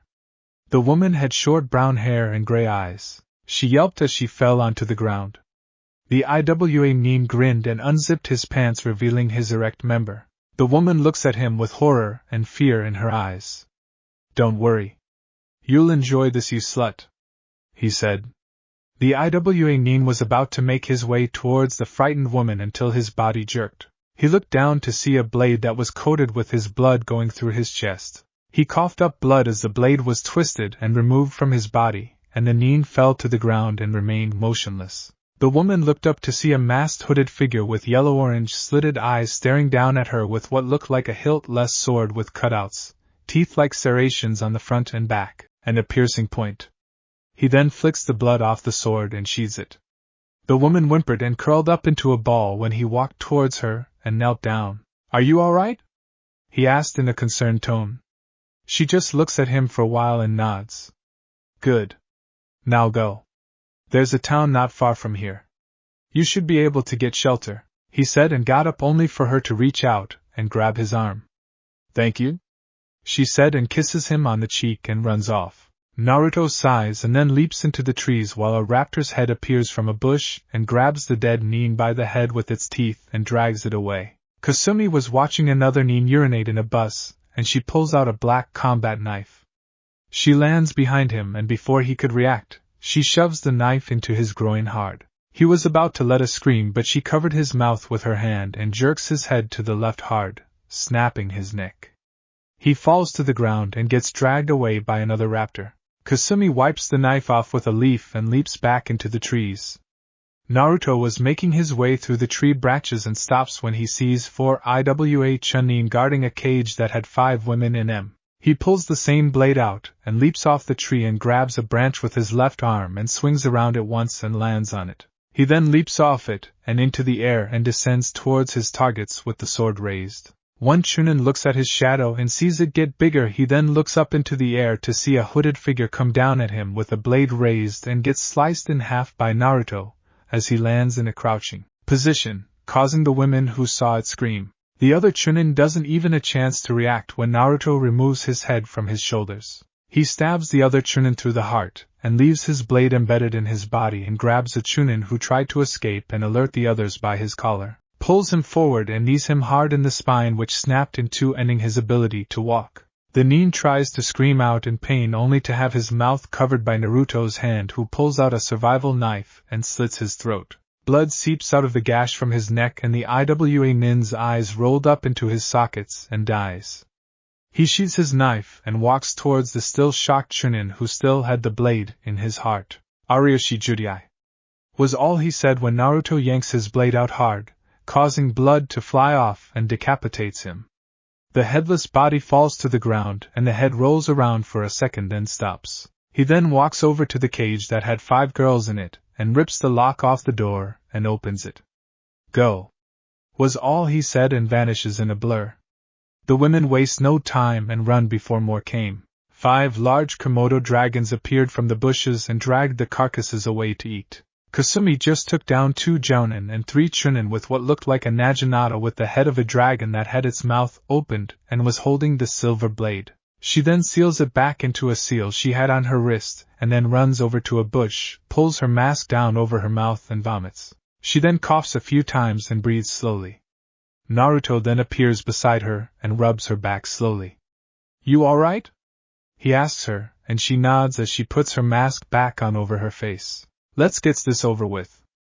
I've already stabbed and castrated half of them in the groin, and if I have to do it again I'm gonna lose it."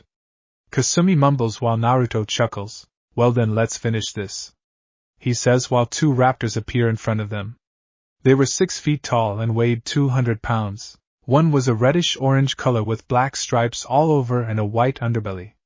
Its eyes were orangish-red and had slitted pupils. Razor-sharp teeth were in its mouth and also had pitch-black claws on its arms and feet, and white spiky quills started from its head to the back of its neck. The other one was white with greenish-black stripes and green slitted eyes. "Inform the others to get ready to attack the camping site when I do that jutsu, but don't harm the females," Naruto ordered. The 2 raptors growl lowly and nod, then vanish into the forest. "Let's get started," he said, and performs 2 hand seals.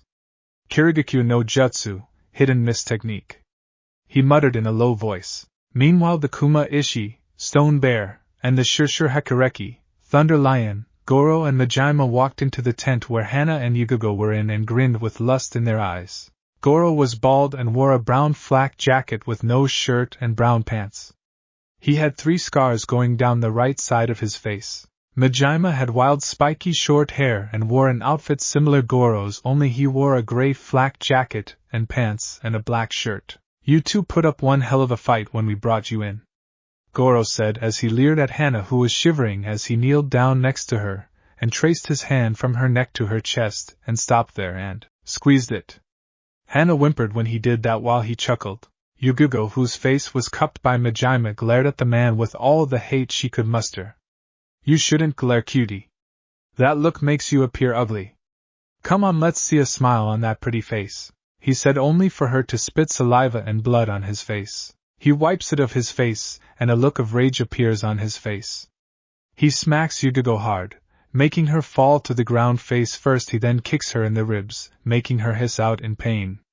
"You bitch. I tried being nice, but now you're gonna get put in your place, and that is as a slave, you fucking whore." He snarls and turns her on her back. Goro was laughing at this and grabbed Hana by her hair, getting a hiss of pain out of her, and pulls her to his eye level with an evil smile on his face. "I'm gonna enjoy fucking you, Inuzuka. I got these scars from your bitch of a mother, and I've hated your clan ever since. I think I'll have you suck me off first," he says, and forces her on her knees while he unzips his pants and pulls out his erect member. Hana's eyes widen in fear. "If you bite me, you're dead," he growled and started to bring her head closer to his member while she struggles to move her head away from him while tears fell from her eyes. Majima forced Yugogo legs opened and he was smiling like a man. "I hope you're a screamer," when she said, and started to undo her pants. Meanwhile a mist surrounds the camp, shocking everyone. "What the hell? Where did this mist come from?" Iwa Chunin asked while everyone got up and looked around. A deep dark chuckle surrounded the area, and so did a bunch of growls and snarls. "You fools dare to enter my forest and defile women for your sick pleasures? Unforgivable. I, the Ryushi Judai, will make you pay for your transgressions," he said while releasing killer intent, causing them to freeze up and sweat like crazy. "Oh, Kami. The Ryushi Judai? We're dead, we're all dead." An Iwa mean whimpered. That's when a bunch of red, green, yellow, and orange slitted eyes appeared throughout the mist. "Now, my Ryushis, hunters, kill them. Let their flesh satisfy your hunger," he roared, making them all go pale as the eyes roared at his command and attacked, while their screams echoed through the campsite while the females hugged each other and covered their eyes while the sounds of screaming and flesh being ripped apart was heard. In the tent, Goro and Majima were about to claim their prize when the sounds of roaring and screaming was heard. "What the hell is that?" Goro said as he turned his head to the entrance of the tent. Hana decided to use this distraction to her advantage. She bared her fang and used what little strength she had to force herself to her feet and sank her fangs into the surprised man's collarbone and getting the taste of blood in her mouth. Goro cried out in pain and ended up stumbling backwards out of the tent, and they both fell outside. Goro? Majima asked. Yugigo saw this distraction, and without warning she pushed herself forward and head-butted the man hard in the face. The sound of cartilage breaking entered her ears and Majima screamed out in pain while clutching his face. Yugigo sprung to her feet, charged at the man and shoulder-tackled him out of the tent. The Kumo-nin went flying out of the tent still holding his nose, and Yugigo hit the ground hard and cried out in pain as 3 of her ribs snapped and her right shoulder dislocated. She got up still, ignoring the pain she was in right now. She was going to kill this bastard if it was the last thing she did. Majima got up slowly. Yugigo then leaped into the air behind Majima and wrapped her legs around his head. The weight from her body brought them both down, and she tightened her grip on his neck while he struggled to pry her legs off his neck. "I'm going to snap your neck, you son of a bitch!" she cried while his legs flopped around wildly like a fish. Hana was on top of Goro with her canines inserted deeply into his collarbone. Blood squirted out as she twisted and dug her teeth into his flesh. Her eyes were slitted like her mother's and her appearance was more feral. If she died, she'll die fighting even if she could only use her teeth to fight. "Hey, get the fuck off me, you bitch!" Goro cried out as they rolled around the ground, but she still kept her grip firm. "I said get off, you fucking bitch!" He yelled and started to punch her on the top of her head continuously. Hana grunted but still kept her grip on him. After a couple of hits her head started to bleed more, and her grip started to get weaker and her vision weaker. "You damn bitch, get off now!" He yelled and kicked her hard in the ribs. Her eyes widened from the pain, and she let out an ear-splitting scream while flying into the air and hitting the ground hard. Yugigo heard this and had a look of worry on her face. Majima took this chance and grabbed one of her ankles and sent electric currents through her body. Yugigo let out a scream of agony as volts of electricity coursed through her body, frying her from the inside out. She releases her grip, rolls away, and curls up in pain as smoke rose from her body. Goro got up slowly and created an earth spear out of his right arm and walked towards Hana with a look of insanity in his eyes. "Fuck being my bitch. You're better off dead," he says and brings it up to the air while Hana was coughing up blood and trying to breathe at the same time. "Die!" He roared and brought the spear down, intending on running her through the head, but a silver blade went through his heart, making his body pause. Then it fell backwards, hitting the ground with a thud. A redhead with a mask covering half of her face appeared and walked towards the body of the stone bear, and removed her naginata from the body and severed his head. She then sealed it and the body into a scroll. "Well, that was fun," she said sarcastically, but then saw a female with markings on her face coughing up blood and having trouble breathing. Kasumi's eyes widened and she ran towards her and knelt down. She also removed the rope she was tied in. Majima now had her hoisted in the air by her throat and was cutting off her air supply. He then slammed her onto the ground and then slammed his foot down onto her chest, causing her to yell out in pain. He grinned like a madman as he added more pressure to her chest, making tears fall out of her eyes from the pain she was in. "So you finally broke, huh? Good." He raised his foot off of her and pulled a sledgehammer from the seal in his arm and raised it high. "Enjoy your new life in hell," he roared until he heard the sound of electricity and the sounds of an eagle crying. "Washi-i-sasi-i, eagles cry." A voice cried out as he plunged his yellow lightning-covered hand through the man's back and out of his chest cavity. Blood fell from Majima's mouth as the hand tore out of the man's body, and the sickening sound of flesh and bone being ripped was heard. Yugigo looked up at her savior and saw him with a hood and mask covering half of his mouth, and saw a few strands of blonde hair. He pulls out a strange black sword and severs the head of the missing nin, and seals it and the body away. He then stares down at her with his yellow-orange slitted eyes. He then sheathes the sword and walks towards her. She tries to sit up but falls back down in pain. Naruto kneels down, cuts her free from the rope, and looks at her. "Your right shoulder is dislocated.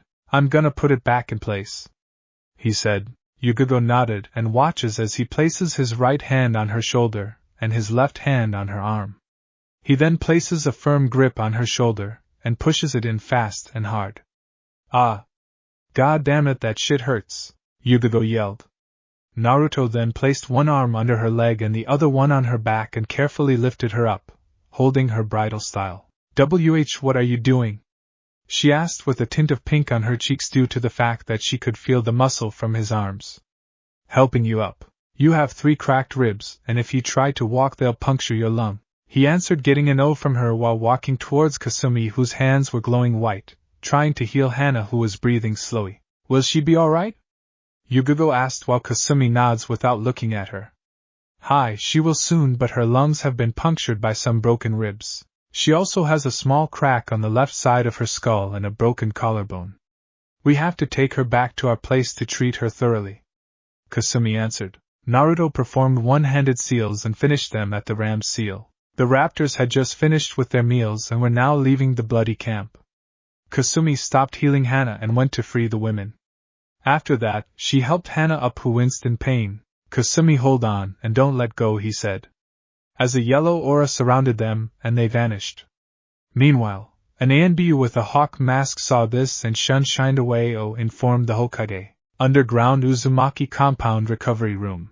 Yugogo slowly opened her eyes and found herself in a bed with a cover on top of her. She had some patches and bandages on her face, and her forehead was wrapped as well. She lifted the covers and found herself wearing a purple robe. She then sits up carefully and sees that her arms, legs, and torso were bandaged also. The room was pure white and there were different kinds of paintings in the room. Yugogo then looks around to see Hana, who had bandages on her as well and was sleeping softly.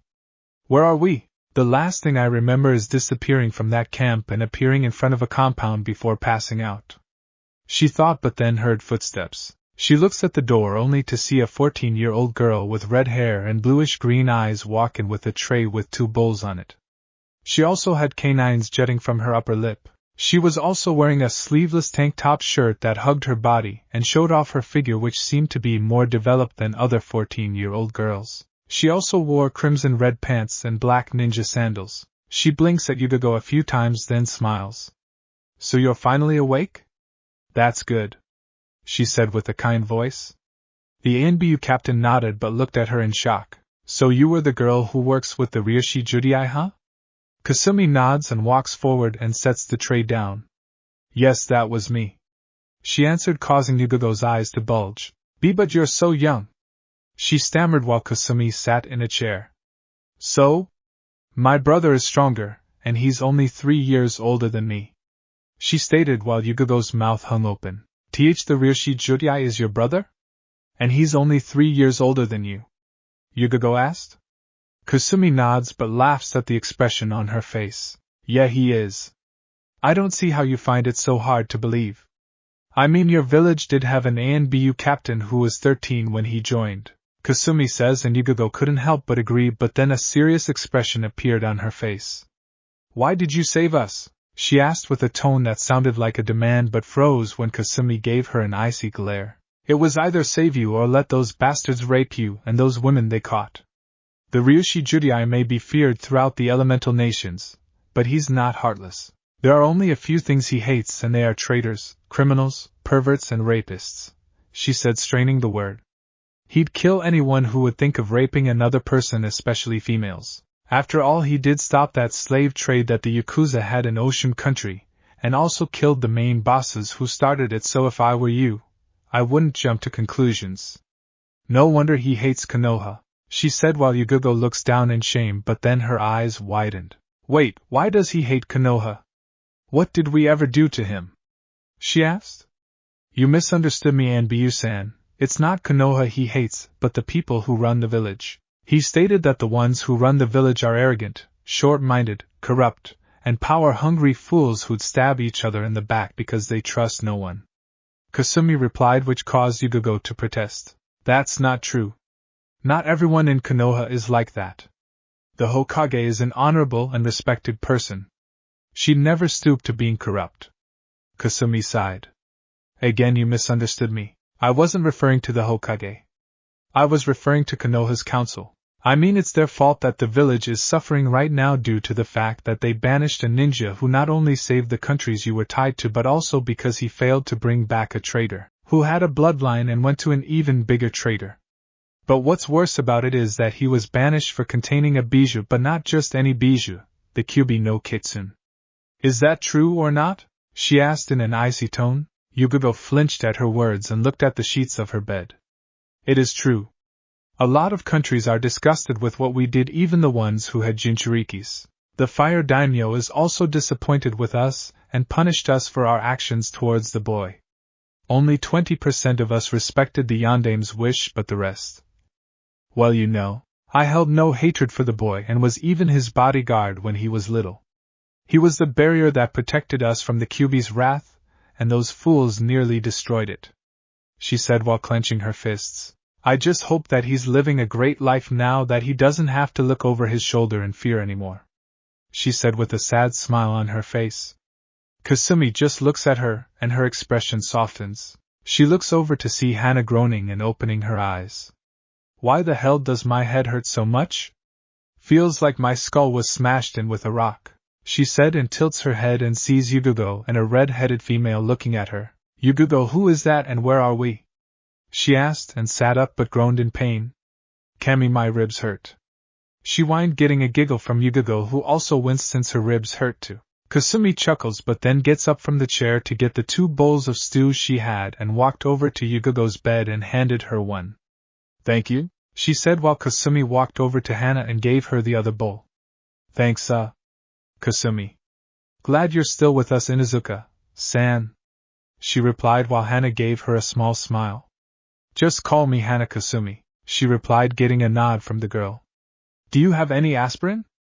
My head is killing me, Hana asked while the redhead pulls a bottle out of her pocket and hands it to her. Thank you, she says, popping the bottle off with her thumb and puts toe in her mouth, then swallows them. She grabs the spoon that was in the stew and scoops it up. She puts the spoon into her mouth and slurps the stew off and swallows it. Her eyes widen from the taste. Oh, Kami, this is great, she said, and eats more of it. Yugugo does the same and her eyes widen as well. Oh wow, my taste buds are dancing. Did you make this? She asked while Kasumi shakes her head. No, my brother did, she answered, getting shocked looks from them. Your brother cooks? Hana asked, shocked that a male could actually cook. Yep. He can practically cook anything from scratch. He can also clean, sew, garden, and can also make his own clothes. He's much better than Mom because he doesn't leave holes in my pants, she said with a small blush on her face while Hana and Yugugo's eyes were the size of dinner plates. Hana returned to normal and asked, Is he close to my age and is he single? She asked with stars in her eyes. Hana! Yugugo yelled out, but also couldn't help but wonder the same thing. You know, for 2 women who had just recovered, you sure do have loud voices, said a blonde male who walked in the recovery room. He was 6 feet 0 inches and wore a black sleeveless muscle shirt that hugged his body like a second skin, showing off his chest and abs as well as his arms that were muscular but not overly muscled. He also had tattoos that looked like black claw marks on his right arm. His mask was gone, showing off his masculine face. He also had canines jutting from his upper lip and had deep blue slitted eyes, and his hairdo was similar to the yandame's, but he had red highlights in his bangs. He also wore black ANBU cargo pants with 2 belts around his waist and ANBU-styled sandals that stopped near his knees. Yugugo and Hana couldn't help but blush at the blonde male's appearance. Wrapped around his neck was what looked like a blackish-brown scarf, but it was actually a ferret. Kasumi looked at her brother and sighs. A red blur zips past Naruto and leaps onto Kasumi's shoulders and licks her cheek, getting a giggle from the girl. It was Beniheim. Beni-chan, did you miss me? Kasumi asked the 2-tailed kid who yipped and nuzzled her cheek while she scratched her behind the ear. Naruto groans while the ferret unwraps herself from his neck and leaps off his shoulder and lands on Yugugo's lap. Yugugo stopped ogling Naruto and looked down at the ferret that stared at her with her silver-gray eyes and squeaked while tilting her head to the side. The female swordsman had to suppress a kawaii when it looked at her. The ferret then crawled up her arm and onto her shoulder, and then licked her face. Ah, she likes you, Yugugo, Hana said, but was inwardly fuming because she wanted the ferret to lick her face also. Yugogo let out a giggle and rubbed her finger under the ferret's neck gently. Naruto raised an eyebrow at this. Wow! I've never seen Hanwon act like that with a stranger before, he said while Hanwon snuggled into Yugogo's arm and purred when she stroked her back. Hana was pouting at this, and wanted to hold the cute ferret. Kasumi saw this and giggled.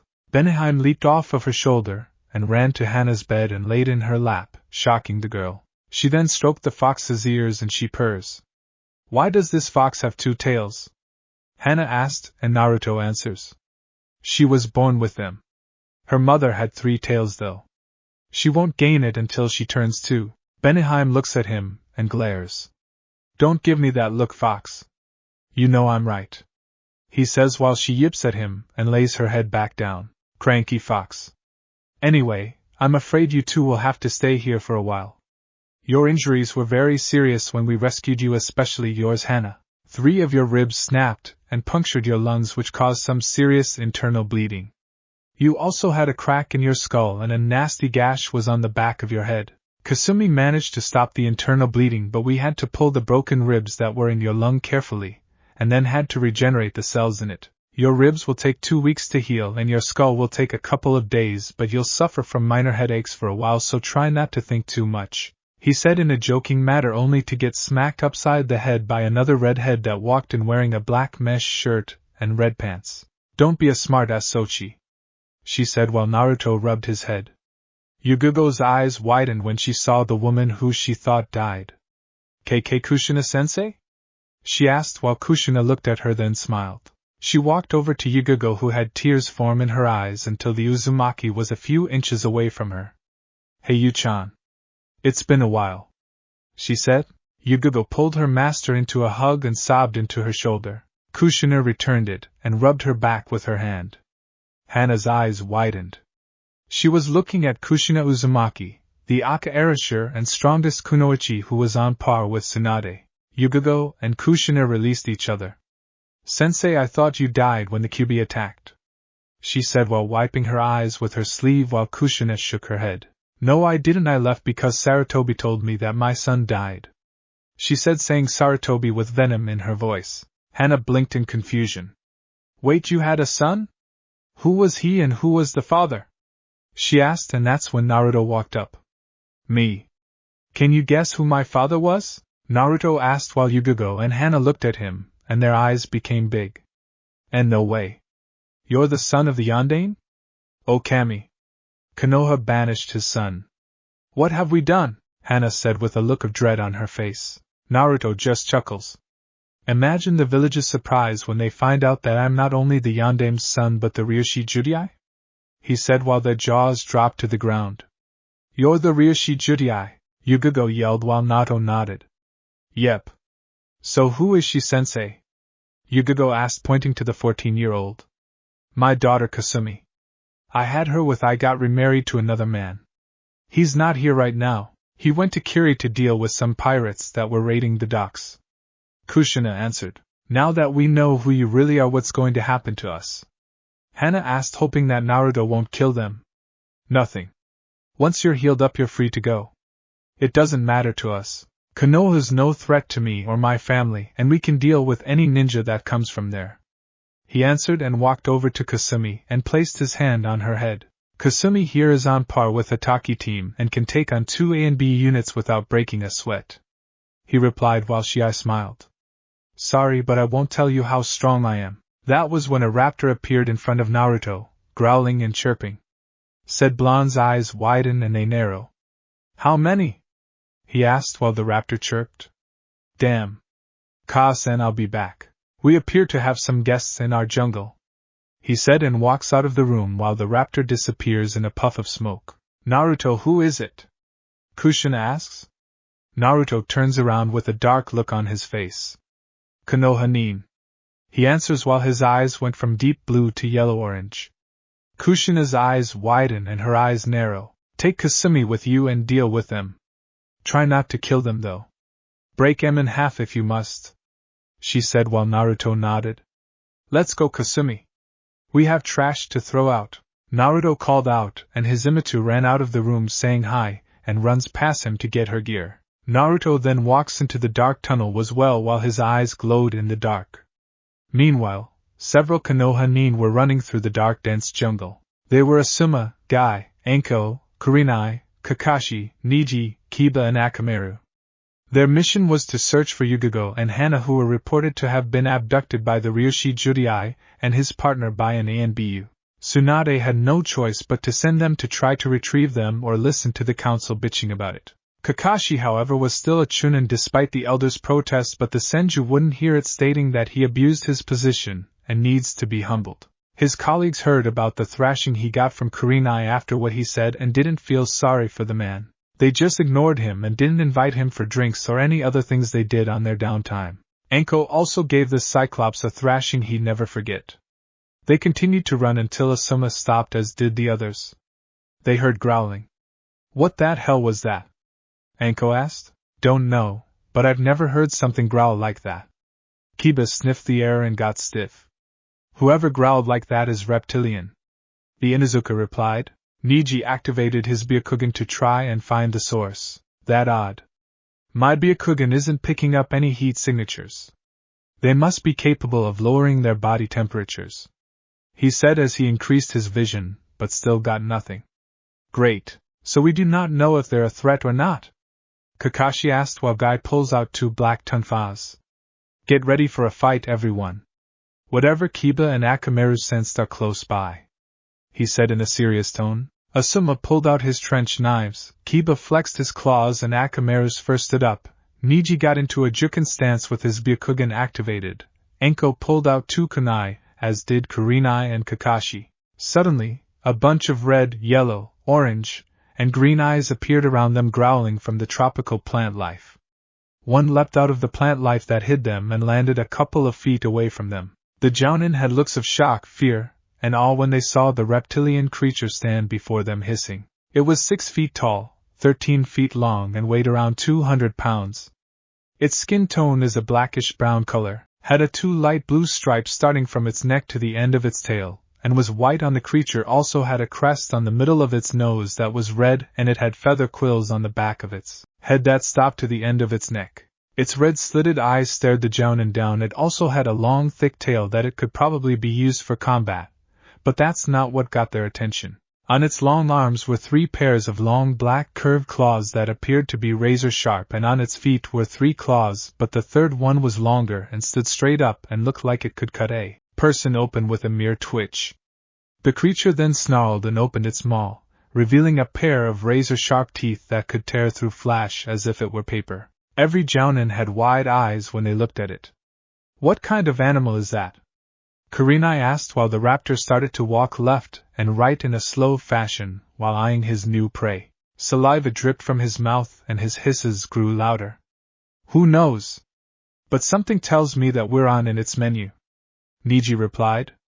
Akamaru tensed up more and growled at the bushes. 14 more of them came out of hiding, hissing and snarling at their new prey while approaching them slowly, flexing their claws and snapping their teeth a few times. Some were dark brown with green slitted eyes, others were whitish-gray with blackish-brown spots and yellow slitted eyes, and the rest were orange with tiger-like stripes and orange slitted eyes.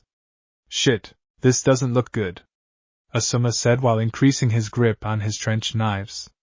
Anko grinned at them and licked her lips.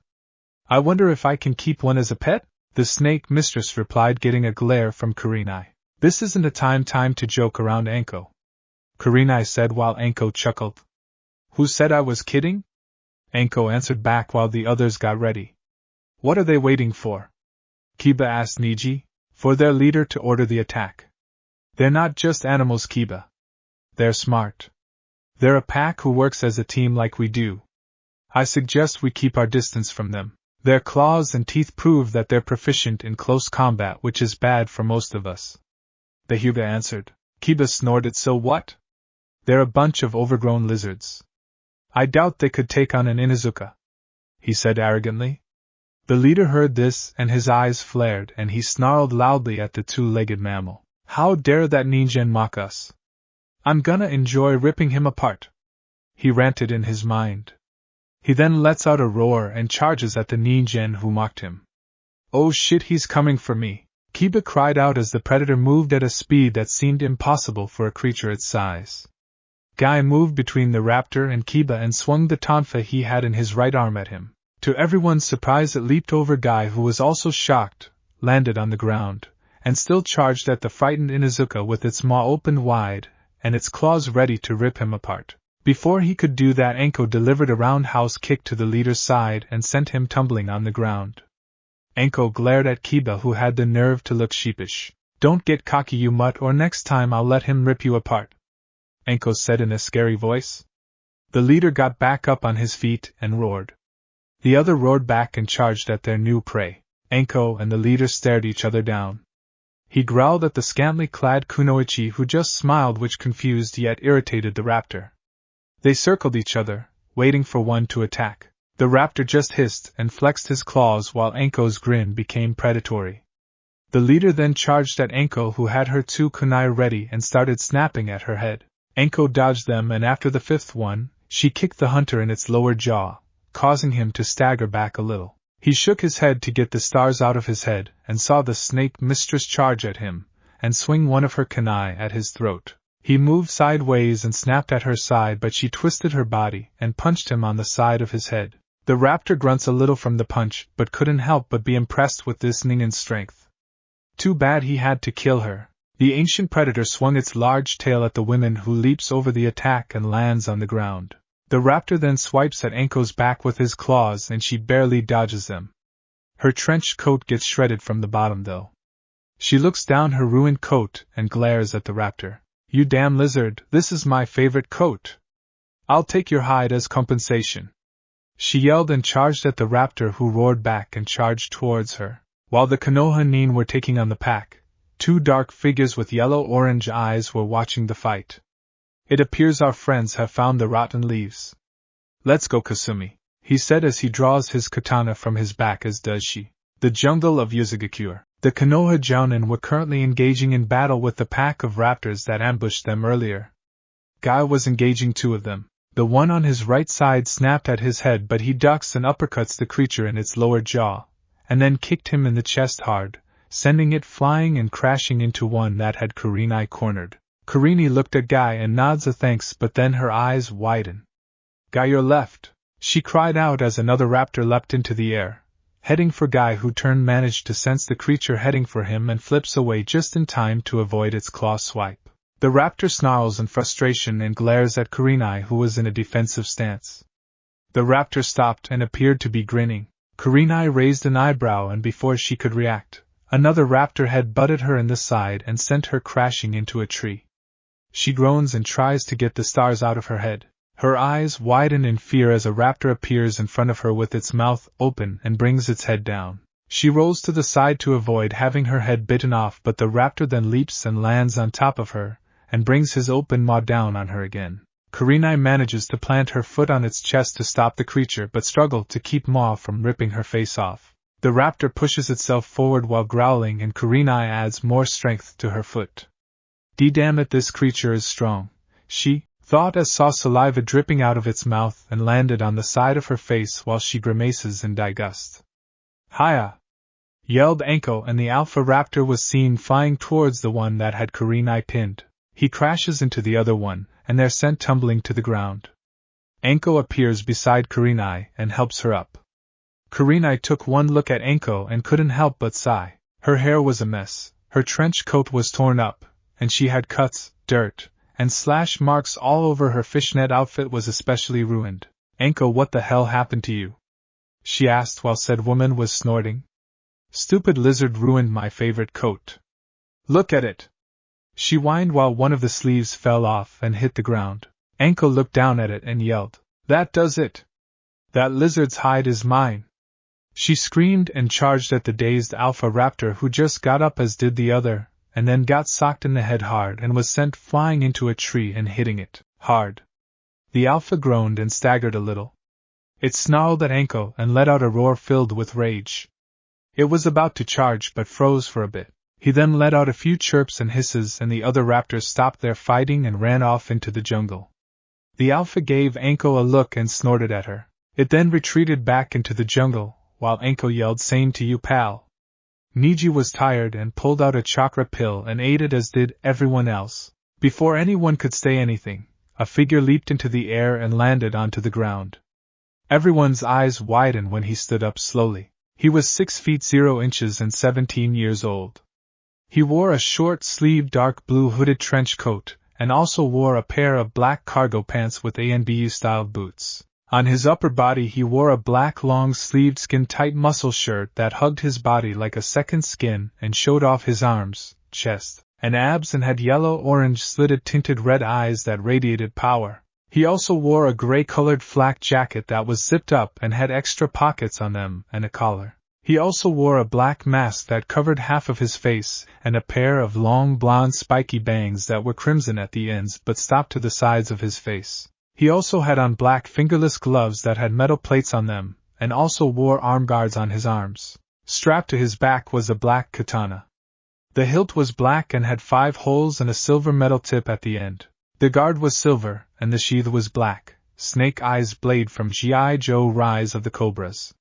He also had 2 strange knives strapped to the back of his belt, as well as 2 on his right and left leg. He glared at the Konoha Nin and released murderous intent that was on par with the Sanins, making it difficult for them to breathe, especially Niji and Kiba, who never felt this much in their life. "What are you Konoha Nin doing in my territory?" he asked in a dark tone that sent a shiver down their spine. Even Anko was shivering when she looked into this man's eyes. She saw her death. Akamaru was whimpering and shaking from the glare. Asuma, Guy, and Kakashi had beads of sweat drip from their face. "We're here to retrieve 2 of our ninja Ryoshi Judai.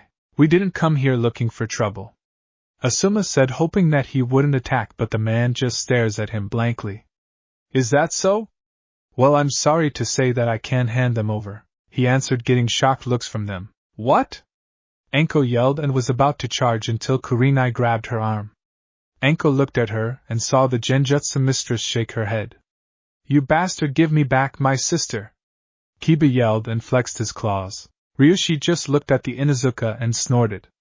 "No," he said, making Kiba growl. "What did you say?" he snarled, releasing murderous intent on the bounty hunter, who just laughs. "Is that all you've got? Pathetic. I've faced pirate lords with more intent than the amount you're releasing, and I suggest you cut it off, or I'll make you," he says as he cracks his gloved hand. Niji sees the look on Kiba's face and responds. "Kiba, don't act rash. He's antagonizing you to attack him, and don't forget we're facing the Ryoshi Judai. Not to mention that we're in his territory, so calm down," the Hyuga says and looks at the man with his Byakugan, but to his shock he can't figure out his. Kiba clenches his fists in frustration. "Damn it," Guy then speaks up. "Please, Ryoshi-san. We're just here to get our comrades back. Like my friend Asuma said, we're not here to fight you," the spandex-wearing ninja said. Naruto stares at the man but chuckles. "Like I said to your teammate, I won't hand them over. Now leave before I make you," he says, getting impatient. "I'm not going anywhere until I get Hana back, damn it, now either you do it or I'll make you," Kiba roared out loud. Ryoshi smirks under his mask. "Why don't you make me, mutt? I'll be more than happy to kick your sorry ass around the field and back," he says. The Inuzuka's eyes flash with anger, and he then charges at the hooded figure in a blind rage and ignoring the yells of the others telling him to stop. Ryoshi smirks while Kiba charges at him. Kiba was about to strike him in the face until Kiba finds himself on the ground with his arms pinned behind his back and feels the cold, sharp end of a blade pressed against his neck and freezes. "You shouldn't let your emotions cloud your judgment, Konoha Nin. It could get you and your comrades killed," said a feminine but dangerous voice. Sitting on top of Kiba with a blade at his throat was a red-headed female who seemed to be around 14 to 15, wearing a mask similar to the Ryoshi Judai's. Her eyes were bluish-green and slitted. She wore a black cloak over a red and black ninja outfit, and strapped to her back was a katana in a red sheath. Asuma cursed at Kiba's actions. Kakahi was about to pull out a kunai and strike Kasumi with it. Keywords were about to, but then hunched over and gasped in pain as a fist connected to his gut, courtesy to the Ryoshi. "Bad move," he whispers silently. The bounty hunter then backhanded the Nin on the side of his face and sent him flying into Guy, who avoided being hit and saw an incoming fist heading for his face, and barely blocked it, but the strength behind it sent him crashing into a tree. Niji tried to sneak up behind the man and strike him in the back with a juken attack, but Ryushi sidestepped the attack, shocking the Hyuga, and grabbed his wrist. Before Niji could react, Ryushi kneed him in the chest, making him gasp out in pain, and then he grabbed him by the face, lifted him into the air, and slammed him into the ground hard. Then he ducks to avoid a roundhouse kick from Anko and sweeps kicks her, making the snake mistress hit the ground hard, and then twists his body to avoid being slashed by a trench knife and hits Asuma in the gut with an elbow. Asuma grunts in pain as the hunter vanishes in a blur when Akamaru snaps at him with his teeth and appears next to Kasumi. The other nin get up but stop. "Don't move or I'll give your friend here a new hole to breathe out of," Kasumi says in a threatening voice, making them tense up. Ryushi, however, just smirks at them and dusts off his trench coat. "I warned you nin not to do anything, and now look. We have a hostage," he said while Kasumi punches him in the head to make him stop squirming. "Great, what do we do now?" Anko asks. Asuma sighs in frustration and glares at Kakashi. "What the hell were you thinking trying to attack her? She would have slitted Kiba's throat and killed him before your kunai hit its mark." The son of the Sandame growled while the Cyclopes flinches. Ryushi chuckles while looking at the nin. "How about a trade-off? I'm willing to hand Mongrel over, but you have to hand those two over," Ryushi says, pointing to Anko and Kurenai, getting a shocked look from the nin. "What? Are you serious?" Asuma asks, getting a nod from the nin. "You two are Kurenai Yehi and Anko Mitarashi, correct?" Ryushi asks while the two women nod slowly. "The two nin I have with me now are your friends Hana Inuzuka and Yugugo Yuzuki, correct?" he asked, and again they nod. "If you wish to see them, then you must disarm yourselves and come with us. The rest of you get off my lands," he said while the male's eyes widened. "Why should we?" Kakashi asked, getting another glare from Asuma. Ryushi's eye twitched and he growled. "Because if you don't, I'll kill your friend here as well as the rest of you if you don't get the fuck out of here, you stupid scarecrow," he growled, getting a sneer from Kakashi, who was about to speak again, but Asuma beat him to it. "Shut up, Hataki. You're not making the situation any better," he yelled, making the copy nin zip it. Asuma lets out a sigh and looks at Kurenai and Anko. "Disarm yourselves and approach him, but don't do anything," he orders, and they reluctantly nod and remove their weapons. They then walk toward Ryushi Judai, who pulls out two chakra-suppressing cuffs and puts them on the two kunoichi. "Ibu, partner, toss the mutt to them," he says, getting a nod from the girl. As soon as she gets up, she kicks him between the legs hard, getting a girly scream from Kiba, while the other males except the Ryushi wince. "Gomen, sorry," she says, but not in an apologetic way, and tosses him to the male jounin, while he holds his puppies in pain. Kasumi pulls out two blindfolds and puts them around their eyes. "Can have you knowing the location of our hideout," she says, and pushes them forward while Naruto stood in front of her eyeing the other nin. Kakashi looks at Asuma in shock and speaks. "Asuma, you're not seriously gonna let them take Anko and Kurenai, are you?" "What if they," he starts to say, but Asuma glares at the man. "We had no other choice because you tried to pull a sneak attack on that girl, Kakashi. We could have lost Kiba because of your stupidity, and I'm sure as hell not gonna explain to Tsum why she lost two of her children," he replies, getting a pale look from the Cyclops. "Now that they're gone, get the hell off my lands before I add your heads to my trophy collection," Ryushi demanded while his eyes glowed dangerously. Asuma motions them to retreat while Asuma stands there staring at the man. "No harm will come to them, right?" he asks while the nin nods. "No harm shall come to them. I may be an assassin, but I'm not a cold-blooded murderer, and I'm a man of my word. Tell your Kaiga to keep her pets on a leash or else she'll find her ninja forces reduced in half," he says in a harsh tone and vanishes in a flash of yellow light, scaring the jounin. Asuma sighs and rubs his hair back in frustration. "Tsunade-sama is not gonna like this. God, this sucks," he mutters and then shins away. Meanwhile, a blindfolded Anko and Kurenai were being led through a dark tunnel in an underground lair by Kasumi, who had one of their hands in hers. "So where the hell are we, Gaki?" Anko asked, and a tick mark appeared on Kasumi's head. "I may be a Gaki, but I can still kick your ass, Bachan," she said while Anko growled. "I'll have you know I'm only 25 Gaki," she said while Kurenai sighs. "Really?" I thought you were at least 30. The redhead replied while Anko's face turned red and was about to retort until Kurenai spoke up. In case you haven't noticed, Anko, we're hostages with our chakras sealed, so please don't mouth off. She said, and Anko mumbles about smartass brats calling her old while Kasumi snickers. Just because you're hostages doesn't mean you're gonna get tortured. Even if you're Konoha nin. She said, getting raised eyebrows from them. Is that so? If you're not gonna torture us, what will you do? Anko asks, and Kasumi looks at her with a nice smile. First, I'm getting you some clothes to wear. You look like a hooker when you wear nothing but a shredded trench coat, a fishnet outfit, and a skirt. Anko's eyebrow twitched and Kurenai had to hold in a giggle that was about to come out. That stupid lizard ruined my coat, she mumbled.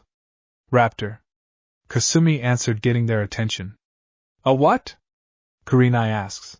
Those lizards you faced earlier were raptors, and they're not lizards. They're actually the ancestors of the bird family.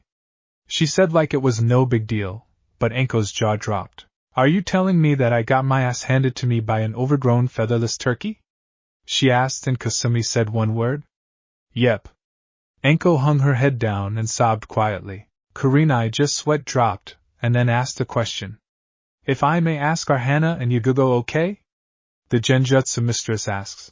They're doing okay but are recovering from the injuries they got when they were captured and almost raped by the Kuma Ishi, Stone Bear, and the Shurshur Hekareki, Thunder Lion. Luckily me and Ryoshi killed those bastards, she said with a hint of venom in her voice while Anko and Kurenai gasps. Why you killed them? Anko asks, since the missing nin were A-class in the bingo, and were responsible for the rapes of a lot of females. Yeah. Their heads are now trophies hanging on our walls with the other missing nin we killed. Your Nakamas, comrades, were in bad shape, so we brought them here until they fully recover. She finished, and Kurenai spoke up. I always thought that the Ryoshi Judai was nothing more than a killer. Kasumi chuckles at that and replies, a lot of people think that. True, he is a bounty hunter with a flea-on-sight order, but he's not cold-blooded. He just does his job like any other hired merc does, but he only goes after those who are corrupt. He'd never kill an innocent person, but he without a doubt hates traitors, criminals, and rapists, she said, getting raised eyebrows from them. After leading them through the tunnel for 30 minutes, Kasumi removes the blindfolds from them and they blink for a while, and then slowly open their eyes to see themselves in what looked like an underground tunnel with different paths that lead to God knows where. Okay, where the hell are we?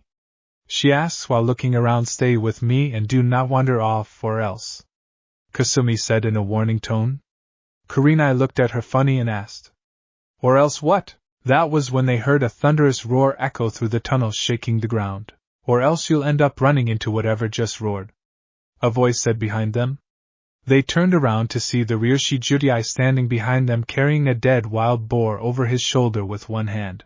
Kurenai and Anko noticed that his eyes were now a deep blue cerulean and were slitted, and he wore his hood down, revealing wild, spiky blonde, shoulder-length hair that was similar to the Yandame's. He then looks at Anko and raises an eyebrow. You should really start wearing clothes that aren't so revealing, Kunoichi-san, he says in a humorless, making Anko's face turn red. Shut up, she yelled while he shrugs it off. He removes the mask from his face, revealing a pair of canines that jutted from his upper lip. Both Konoha Kunoichi blushed when they saw his face. Yandame-sama? Kurenai asks while the 17-year-old rolls his eyes. Sorry, but I'm not him. Kasumi, take this to the preserver room. I'll escort them to where their friends are, Naruto says and tosses the dead boar to Kasumi, who catches it but grunts when she hefts it over her shoulder. Damn it, Aniki, why do you always kill the heavy ones? She cries out while he chuckles. Stop crying, you big baby. You know how our old man likes boar meat, he says and watches her leave but mutters about fathers with bottomless pits and brothers being smartass. Naruto smirks when she disappears and places an arm on Anko's and Kurenai's shoulder, causing them to tense up but relax when gives them a small smirk. Calm down, you two. I may hate Konoha, but I won't damn the innocent. Come with me and I'll take you to your friends, Ha says in a calm and gentle tone. Anko and Kurenai nod and try to hold in the blushes that were about to form on their faces while Naruto leads them further into the labyrinth. As they walked through the labyrinth, Kurenai and Anko kept glancing at the man who was supposed to be a cold-blooded killer who'd kill you if you were his target, but he hasn't given them a reason yet to be afraid of him. That's when Kurenai spoke up. Ariyoshi-san, that girl who escorted us into this place called you her Aniki. Are you two siblings? She asked, and he nodded. Yes, she's my half-sister on my mother's side, he replied. Anko raised an eyebrow at what he said. Half-sister? So you both have the same mother but different fathers? Again he nodded. My biological father died the day I was born, and no, I won't tell you who he was. And don't let her appearance fool you. She may be young, but she is strong enough to handle 3 squads of A and B level nin. Naruto replies while they look at him in shock and could tell that he wasn't joking. Wow. Anyway, how bad was Hana and Yugo's condition? Anko asks. Hana, I believe, had 3 broken ribs that punctured her left lung, a gash on the back of her head as well as a crack on the right side of her skull. Yugo had 3 broken ribs, a dislocated shoulder, and burns from a lightning jutsu, he says, and Kurenai gasps but gets a reassured look from the man. Relax, Miyamoto managed to heal them, but they won't be fighting for a while. Naruto replies, and they find themselves near a door that says recovery room. Well, here we are, he says, and pulls out a key, then removes the cuffs that were around their wrists. Anko and Kurenai rub their wrists while Naruto opened the door and lets them walk in first. When the 2 kunoichi walked in, they saw a bandaged-up Yugo and Hana in a bed petting what looked like a black and brown ferret, and a 2-tailed fox that were cuddled up in their lap. Anko and Kurenai's eye widened when they saw their 2 friends were okay. Yugo turned her head to see Anko and Kurenai, and her eyes widened in shock. Hana did the same and said, Anko? Kurenai? They asked. The next thing the recovering kunoichi knew, they were in a bear hug courtesy to Anko and Kurenai. You're both okay. Anko cried out while Yugo's face was turning purple as was Hana's. Anko-chan, please let go, my ribs are breaking. Yugo strained while Hana was struggling to breath. Air, Kurenai-chan. I need air. Hana chalked out. Anko and Kurenai noticed what they were doing and released them while smiling sheepishly. Sorry about that, we're just happy to see you're both okay, Kurenai said while Hana and Yugo smiled. Thanks, but try to show it by not crushing our ribs, Hana said while massaging her sides, making them laugh a little. Yugo noticed that Anko's trench coat was shredded and her fishnet suit had claw marks. The female swordsman raised an eyebrow and looked at her. Anko, what happened to your outfit? She asked, and Anko just looked at it, and a small blush appeared on her face, and she rubbed the back of her head. It's a long story, Yu-chan, Anko replied and looks at Ryoshi. Speaking of clothes, you wouldn't have any to spare, would you? Anko asks while Ryoshi pulls out a scroll, unrolls it, and in a puff of smoke, there was a black 2-piece bodysuit and a black trench coat. Sorry, but I don't carry women underwear on me, so you'll have to use the ones you're wearing, he said, but then noticed a blush on Anko's face and looks at her with a raised eyebrow. You are wearing underwear under your clothes, aren't you? He asks, and Anko just looks away from him, not saying anything. Hana's sweat drops, Yugo sighs, and Kurenai's face faults at her friend's actions but then stands up glaring at the snake user. Anko! Kurenai yells out, and the woman looks at her trying to look innocent. What? She says in an innocent tone. Kurenai starts to talk but just lets out a frustrating sigh and shakes her head. Forget it, I'd just be wasting my energy. She mumbles while Anko just grins. You know you love me, Nai-chan. She coos out while Kurenai looks at the Ryoshi Judai. Would you won't hold it against me if he end up strangling my friend over there? She asks while Anko makes faces behind her back, getting a sweat drop from the hunter. Kurenai turns her head back at Anko, who again has the innocent look on her face. Kurenai's row twitched, and was gonna go strangle her until she felt something rub against her leg. She looks down, and sees a 2-tailed fox kit with crimson fur rubbing against her leg. The kit looks up at her with light pink eyes and yips. Kurenai just looks down at the fox and stares at her, but on the inside she was squealing kawaii. The Genjutsu mistress smiles down at the fox, kneels down, and scoops the fox up in her arms while the fox yips and starts to lick her face. Kurenai giggles as the fox continues to lick her. She then scratches her behind the ear, getting a purr from the fox. Anko was pouting at this. No fair, why do all the cute ones go to Nai-chan first? She whines while Hana and Yugugo giggle at this. Naruto chuckles at this, then speaks up. I'm pretty sure you two are hungry, so I'll bring you some food back, he says, and starts to leave. Kurenai was gonna object, but her stomach growled out loud, causing the ruby-eyed woman to blush in embarrassment. Anko snickered and felt something on her shoulder. She looked and saw a black and brown ferret that squeaked and licked her face. Anko squealed and hugged the fur ball, nuzzling her cheek against it. She's so kawaii. The snake mistress squealed while the others' sweat dropped at this. Kanahigaku no Sato Hokage Tower. What did you just say, Asuma Sarutobi? Tsunade yelled from her now destroyed desk that was nothing more than firewood. Shizen was curled up in a corner, trembling like and holding a trembling tauntaun in her arms and close to her body. Asuma was now gulping and sweating like crazy as he saw the murderous look in Tsunade's eye. The Ryushi Judai has Kurenai and Anko Hokage-sama. If we hadn't handed them over, then his partner would have killed Kiba and us as well. As the leader of the mission, I had no other choice but to do as he said, not to mention that he temporarily disabled Guy, Kakashi, and Niji without even trying. He also told me to tell you to keep your ninja in check, or he'll see to it that our forces are cut in half, he explained while Tsunade growled out loud, picked up her chair, and threw it out the window, shattering it. She ignored the scream that came from outside and then let out a frustrating sigh. Great. Just great. 4 of my kunoichi are in the hands of an S-class merc. There's no telling what he's doing to them, Tsunade says, but then Asuma speaks up. Actually, Hokage-sama, I don't believe the Ryushi Judai will harm them, he says while she looks at him with a look that says explain. Didn't the ANBU who reported this say that him and his partner saved Hana and Yugugo from the missing Nin and his partner treated them? If wanted to kill Hana and Yugugo, he would have done so a long time ago, he responded while the last Senju looked at the wall and sighs again. True, but what about Kurenai and Anko? They're now his captives and I can't send any more ninja. He'll weaken us and that'll give villages like IWA an opportunity to attack us. Can this get any worse? She groaned out, and that's when an ANBU appears kneeling down to the leader of the village. Hokage-sama, the council wishes to speak with you, he says and shins away while Tsunade smacks her head.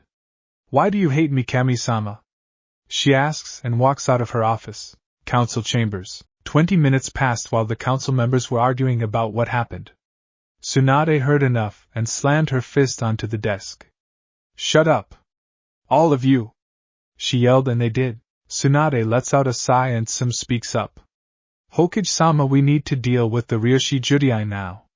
He has my eldest daughter as well as 3 of our kunoichi captive. Who knows what he's doing to them, she cried out. Yasha just snorts at this. I don't see what the big deal is. They can be replaced, the Haruno matriarch says, but ends up getting a glare from the clan heads, especially Tsum, who wanted to rip her apart. I dare you to fucking repeat that, Haruno. Tsum snarled while the woman paled. Yasha, shut up. I didn't ask for your input. Matter of fact, the civilians and elders leave. This is a shinobi matter, Tsunade says, and ends up hearing them whine and protest to this until Tsunade punches the table. I said get the fuck out, she roared while a vein throbbed from her head and the civilians and elders left out of there, and she sighs. Listen, Tsum, I understand that you're worried about your daughter and you want her back, but you have to understand that the village is in a dire situation and our forces still haven't recovered from the invasion. I just can't send an army to find a few people even if said person is a future clan head. I'm sorry, but I can't waste my efforts on this, she said while Tsum just looks down, not saying anything. She then gets up and leaves the chamber so no one could see the tears running down her face. Inoichi was about to go get her, but Chuza grabs his arm and shakes his head while the Yamanaka clan head sighs. Hokage-sama, I know you don't want to risk losing any more of our ninja to this man, but we can't just leave their fate in his hands. We need to send another rescue squad. If we have to, let it be 2 squads, Chuza spoke up. Tsunade looks at them in disbelief. Are you serious? Do you realize that I'm sending a squad to face someone whose reputation could and probably on par with that of the Yondames whose status had a flee on sight order? She asks them and they look at her and nod. We're not asking to have them try to kill the man, but at least find out where his hideout is and if it's possible rescue the 4 kunoichi he has captive, Inoichi replies. Tsunade looks around and sighs. Very well. I'll send 2 squads to find and if possible rescue them. She says, then gets up to leave. Underground lair. After being given food, Anko was now wearing the skin-tight black bodysuit with a gray mini-skirt and a black trench coat, and was now scratching the belly of Hanwon, who was vibrating on her lap while Anko was giggling. You like that, don't you, girl? Anko cooed while the ferret lets out a gurgling noise. Naruto was sitting down in a chair watching this, and then sees his sister walk in with her mask and cloak off and glares at her brother, who raises an eyebrow at her. What? He asks, and she just glares at him for a few seconds until she speaks up. I got boar blood on my outfit, and I had to take 2 baths to get rid of the smell. Do you have any idea how gross pig blood smells? She says, raising her voice at him, but he shrugs. Yeah, but I'm not a sissy like you are, Imuto. Naruto says and ducks when she throws a black bingo book at him. Baka! In case you forgot, I'm a girl, she yelled while he just smirks at her. He then gets up and walks towards her. They stare each other down, and then he thumps her on the forehead with 2 fingers, getting a yelp from the girl. Stop complaining so much. What would the old man say if he heard you crying over being covered in boar blood? He replied, and then wham! Naruto ended up getting hit with the flat end of what looked like a broadsword on the top of his head, but ends up disappearing in a puff of smoke. Who are you calling old Gaki? Spoke a deep masculine voice. The one who had the voice was a silver-haired man wearing a silver and black outfit, and a sword was resting on his shoulders. Kasumi looks at him and smiles. Hey Tusan, she says while Enishi looks at her, smiles, and ruffles her hair. Hey Squirt, is your brother giving you a hard time again? He asks, getting a nod from her while Naruto appears out of the shadow of the walls and glares at Enishi. What's your problem, old man? Are you trying to bash my skull in? He growled out while Enishi just shrugs. Don't be an ass to your sister Gaki. Besides, I knew you'd have a Kage-bushin take that hit, he says with a grin on his face, but Naruto sighs. That's when the 4 kunoichi's eyes grew wide and their jaws dropped. Wait! Anko yelled and pointed to Enishi. You're their father? Anko asked. Enishi blinked for a while, then nods. Yes, I am. Why? He asks like it was no big deal, and Anko's eyes get even bigger and looks at Naruto. How old are you? She asks, and Naruto blinks also. I'm 17, is that a problem? He asks, and Kurenai's expression is the same as Anko's. Nanny! They both yell. 17? You mean to tell me that you, the Ryoshi Judai, the most dangerous bounty hunter in the elemental nations, is a teenager? Kurenai cries out in shock. Naruto looks at them and smirks. Yes, I am a teenager, so what's the problem? He asks, and they just gape like fish. Kasumi looks at them and giggles. I don't see what the big deal is. I can take on 2 squads of ANBU level Nin and not get winded, she says. Anko and Kurenai turn their heads so fast, you'd think they'd snap. Kurenai cries out while Enishi chuckles. Anko, however, scoffs. Yeah, right, Gaki, like you could take on ANBU level and she said, only to feel a knife pressed against her neck, and Kasumi was behind her with a smile on her face but was releasing KI, killer intent, making Anko shiver a little. I would appreciate it if you didn't call me a Gaki or underestimate me. I've killed Chunin, Jounin, and ANBU level Nin, and I have their heads to prove it. Would you like me to add yours to my collection? She asks in a sweet but deadly tone. A bead of sweat drops from Anko's brow, and she shakes her head. Then think before you speak, Anko, she says, and then appears next to her brother, who was looking the other way with his hands behind his head. Kurenai, Yugago, and Hana looked at the girl in shock. Kami, she's fast, they thought while Anko still looked shocked.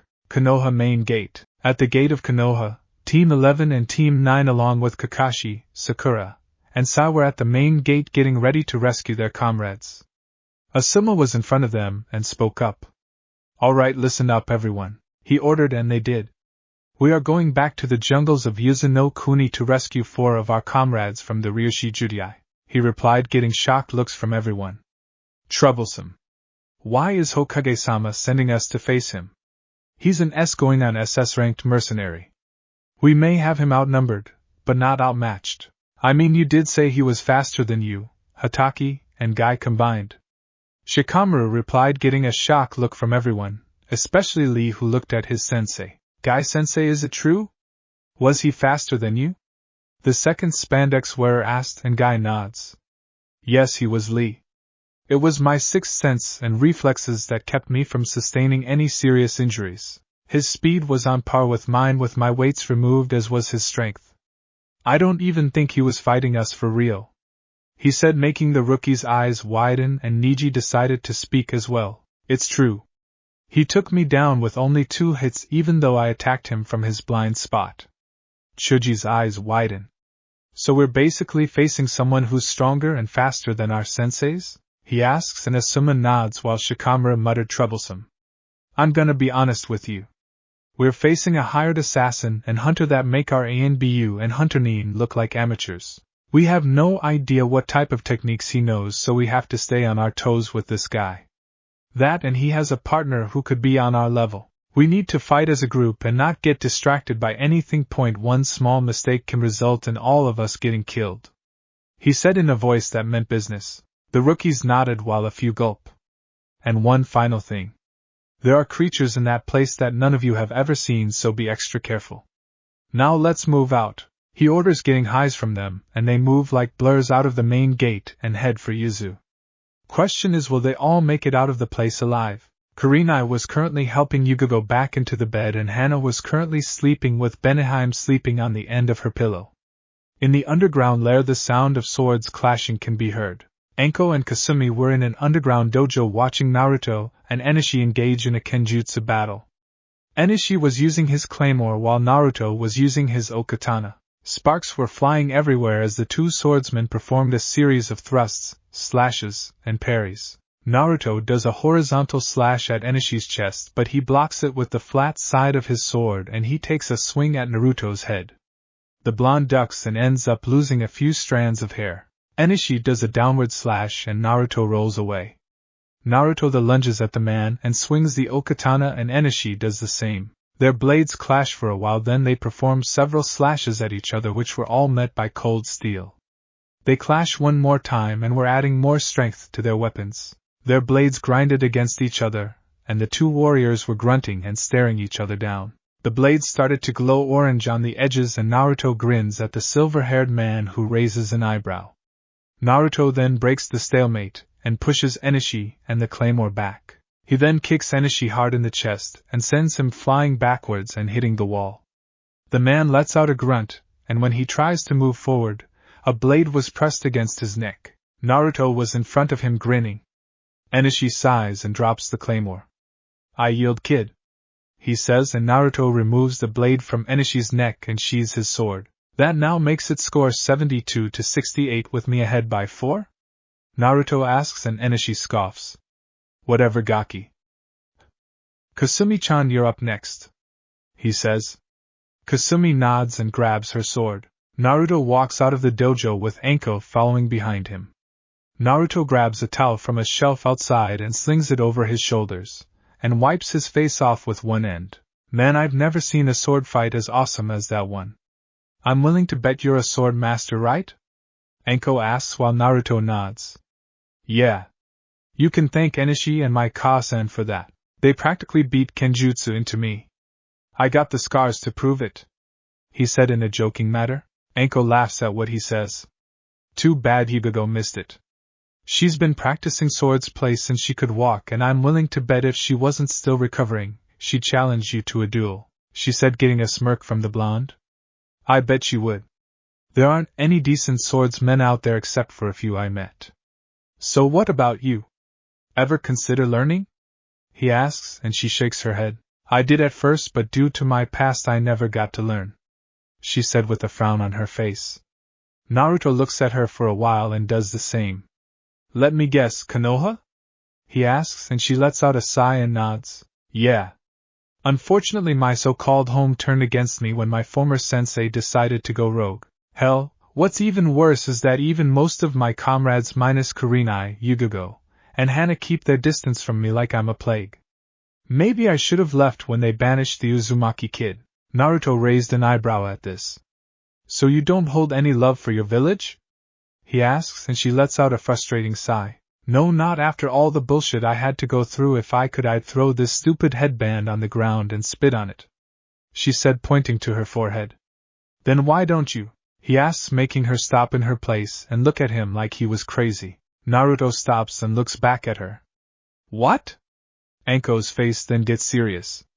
"And have Hunter Neen hunt me down, and having to look over my shoulder for the rest of my life? Not what I had planned for my future, if I had one," she mumbled, and Naruto lets out a sigh and rubs the back of his head. "Why not stay here?" he asks, and her eyes bulge out of her sockets. "Are you serious?" she asks, and he nods. "Yeah. This place is mostly jungle. No ninja would be crazy enough to face the creatures in the wilderness here, and plus, this is my territory, and if you were under my protection, people would think twice about harming you," he said, and she thinks about the pros and cons of the offer. Sure, she'd be away from the glares and insults, but what about her friends? How would they react if she became a noob Neen? He saw the looks of confusion on her face and places a hand on her shoulder. "If you're wondering about your friends, then I'll offer them the same. I'm pretty sure they'd accept your decision if they were truly your friends. Besides, don't friends look out for each other?" he asks, and then walks away from her while she just stands there and thinks about what he says. Recovery room. Hana, Yugugo were sitting in their bed eating what looked like stew from a bowl while Kurenai was sitting on a chair eating hers. The door then opens and they look up to see Anko with a look of confusion on her face. "Hey Anko, what is it?" Kurenai asks, and the snake user sits down in another chair and looks up at them. "I'm just confused right now, Kurenai," Anko says, and the red-eyed woman blinks for a while. "About what?" "About Konoha. I'm starting to have second thoughts about that place," she says, making all three Kunoichi's eyes widen. "What do you mean, Anko?" Yugugo asks. I don't think I want to be a Konoha Nin anymore," she says, and their eyes become even wider. "What? Anko, are you serious?" Kurenai yells, only for her to nod. "Why, Anko?" Yugugo asks in a serious tone. Anko brushes her hair back and looks at them with an even serious tone. "You should know why, Yugugo. All three of you should know," she said while they flinch and Kurenai tries to be the voice of reason. But Anko, Konoha is your home," and she tries to say but then stops when she hears a bitter laugh come out of her. "Oh, shut up, Kurenai. That shithole is not my home. It never has been after that bastard marked me and left me to pay for his actions," she said, and Kurenai cringes from the sound of her voice. "I know your life has been bad, Anko, but what?" snapped Anko. "But what? You have no idea what kind of bullshit I've had to go through in that fucking village, Kurenai Yuichai, so don't act like you do, because you don't," Anko yelled as tears fell from her eyes, and Kurenai looked down at the ground knowing she was right. "You don't know what it's like to have people glare at you every day and call you a traitor and a slut behind your back, and have the ones who are supposed to be your comrades sneer at you. Do you know how that feels? Because if you do, please tell me and prove me wrong," she challenged, and Kurenai just stayed silent. "I thought so. So tell me why I should go back to that place after all the crap they put me through?" That's when Yugugo spoke up. "What about us, Anko? We're friends, right? Friends don't abandon each other," she says, and Anko glares at her. "If you were my real friend, Yugugo, you'd want what's best for me, right? What about what I want, huh? Why should I give up my life for a bunch of bastards who could care less about me and then piss on my grave when I die? While the people we're protecting are sitting in their homes sipping tea and relaxing, we are out there putting our lives on the line. Why should I give up what I want? Half of the things you three have I didn't. I can barely get a decent home in that place without having it ransacked. I had to spend most of my nights in a damn forest. I bet you didn't know about that, did you?" she asks, and Yugugo became silent also. "Anko, we just don't want to lose you," Hana said. Anko lets out a frustrating sigh and looks at the ground while wiping the tears away. Kurenai gets up and walks over to Anko and pulls her into a hug. "I'm sorry for being selfish, Anko. If it'll make you feel any better, I'd join you if you decide not to go back to Konoha," she said, and Anko looks up at her in shock, as do Hana and Yugugo. Are you serious?" Anko asks while Kurenai smiles and nods. "Yes, I am, Anko. If you choose not to go back to Konoha, I will stay here with you," she says. "And to prove it, I'll do this." She undoes the knot in her headband and drops it to the ground, shocking Hana, Anko and Yugogo, whose eyes to widen at this. Anko smiles at this and removes hers as well. Then she tosses it near Kurenai's and spits on it. I can't believe you two did that. Hana cried out while Yugogo groaned. Anko grins and just hugs Kurenai while nuzzling her cheek. I knew you loved me, Nai-chan, she says and hugs her even tighter. See, can't breathe, Anko. Kurenai strains out while turning blue. Anko lets her go and looks at Yugogo and Hana. What about you two? Want to join us? Anko asks. Yugogo and Hana look at them. Yugogo can join but me, well, I can't, Hana said with a downcast look on her face. Oh yeah, your clan. Well, I'm sure we can work something out, Anko says with a grin on her face. The door opened and a red-haired woman walked in and blinked when she saw Kurenai and Anko. Kure-chan? Anko-chan? Why are you two doing here? She asks, and both Kunoichi froze and turned their heads to see their sensei looking at them with a raised eyebrow. Kushina-sensei? Kurenai asks while Anko's eyes grew watery. Kushina smirks at them and crosses her arms. Well, isn't this a surprise? All three of my students are here. The three of you have grown into strong kunoichi just like I knew you would, she said, but then was tackled by a purple blur. Sensei! Anko cried as she hugged Kushina with all her strength. Kushina let out a grunt but returned the hug while Anko sobbed on her shoulder. Sensei, where have you been all this time? I thought you died during the QB attack? She asks while Kushina rubbed her back. It's a long story, Anko-chan, she says. Anko lets go of her while wiping her face with her sleeve. Kushina then looks over at Kurenai, who is getting up, and walks towards her sensei. Well, look at you, Kure-chan. You must be fighting off the males every day, she says with a grin on her face while Kurenai sighs. Sadly, yes. So how have you been, sensei? She asks. Great. I've been spending my time with my new husband, daughter, and my long-lost son, she answered, and Kushina's eyes widened. Your son wouldn't happen to be the blonde male who looks exactly like the yandere, would he? She asks, getting a nod from the woman. Yes, he is, and if you are wondering who he is, then he's right above you, she said, and points her finger up, and they see Naruto hanging upside down on the ceiling staring at them. It took you two this long to notice me? What if I was an assassin? Oh wait, I am, he says with a smirk on his face and vanishes, then appears next to Kushina. Hey Sochi, she says, and Kurenai's and Anko's jaws drop and looked at Naruto, who blinks. Sochi. Sensei, the Ryoshi Judai is your son? Anko yells while Kushina nods. Yep, but Ryoshi Judai is only a title. Do you know who he really is? She asks, and Anko and Kurenai shake their heads. You should know, Anko-chan. You cut my left cheek during the second part of the Chunin exam, he says with a grin on his face. Anko blinks for a while and then her eyes bulge and points to Naruto. Jigaki? She asks, and Naruto nodded. Kurenai's eyes were bigger than dinner plates and her jaw fell. Naruto! Kurenai cries out. Hey Kurenai-san, how have you been? He asks. They look at him like he's a ghost.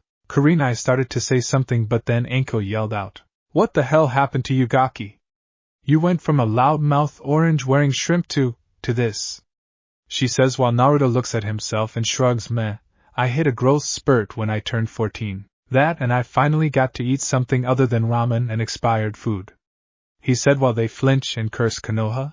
Man, imagine the reaction on Konoha's face when they find out that you are the Ryoshi Judai. What's next? You're the son of the yandere?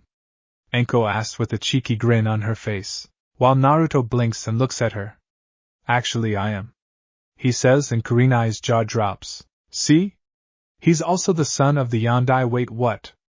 Anko screams out while Kushina laughs at their reactions. Come on, Anko, I'm practically a carbon copy of the man, though I doubt those idiots would believe it, saying the demon brat is mocking us by looking like the yandere, he says while the four sigh at this.